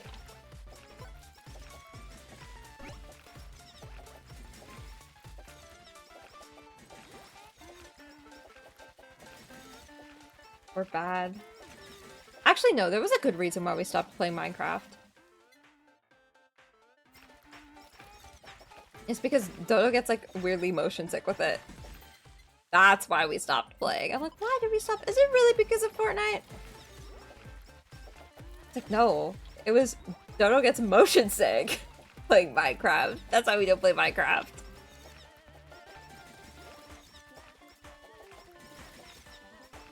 Kind of crazy how it's only with Minecraft too. Makes me think of how sometimes I can't play Pokemon Sword and Shield because if I'm in the wild area and I zoom out the camera and like turn the camera even a little bit, I get insanely motion sick. Because the Switch 2, not the Switch 2, because the Switch is just kind of not a well optimized console. In my opinion.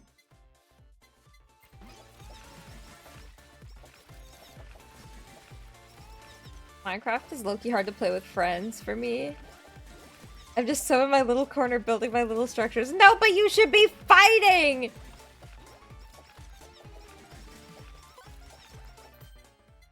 You should be fighting and have fun fighting with your friends. Fighting alongside your friends, not fighting with your friends. I'm gonna be very, very specific on that. Oh, wow, guys. Wasn't that fun?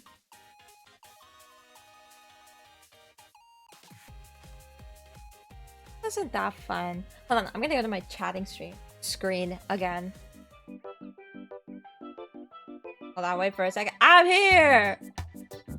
So... wasn't that fun? I think that was pretty nifty. I think I had a good time streaming. I think now's a good time to cut it off. That was fun. That was fun. Thanks. Yeah. I love playing my little game. I love talking while playing my little game. I love using my little game as like background noise. Honestly, I'm very surprised with the topics that I talked about today. I didn't anticipate any of them. So I don't know why they happened, but like, wow. They happened? That's kind of crazy. I was able to speak my mind in a vaguely eloquent way. Shit never happens. And I barely swore, even. Wow, showing off my education, my true status. Flips hair dramatically. I'm kidding. But I have a lot more stream ideas to do now from the stuff that we talked about. That's good. Now is a good time to cut it off. Me to June's left pigtail. What? Why do you want it gone? Why my left pigtail? Why do you want it gone? What did it ever do to you? It was mean. Volty's mean to me. Volty wants to cut off all my hair and he wants me to be bald. He wants me to be bald forever. Snip, snip. Shut up! Talk to the June, my yellow. Biat! Yes, fun stream. I had a lot of fun. I hope you had a lot of fun too. Not even the scissors. No, the scissoring, it can't be made real. Beautiful, amazing, awesome. Jade West isn't here to make it happen. But yes, I have a lot of new stream ideas, which I'm very excited to start sort of working on. I'm excited to work more on my lore so that you guys can see it and know about it and see all of the work that I put in, all of the thought that I put in, because I know as it stands it might seem like I'm kind of boring, you know? It's like, oh, it's moemoeJun, she's just like a no concept VTuber where she just hangs out and streams with her avatar. But it's like, no, I have lore! I have lore, I promise I have lore. And I don't know, my little world that I come from is very nice. And I can't wait to render it so that you guys can all see it. Very exciting, very exciting. And some of these streams can, you know, sort of connect to that. So that's really interesting. But I'm excited. I want to do a lot more different streams that you might not see from a lot of other VTubers. Like I want to do tarot, obviously, as we discussed. I think it'd be fun to go through a bunch of my old like high school, even school projects, and just be like, this is what I did. This happened. Wow, what happened to my mind since I used to be so enterprising and lovely? The pigtail goes off, so does one of your moes. You'll just be moemoeJun, and then more people would call me Mo.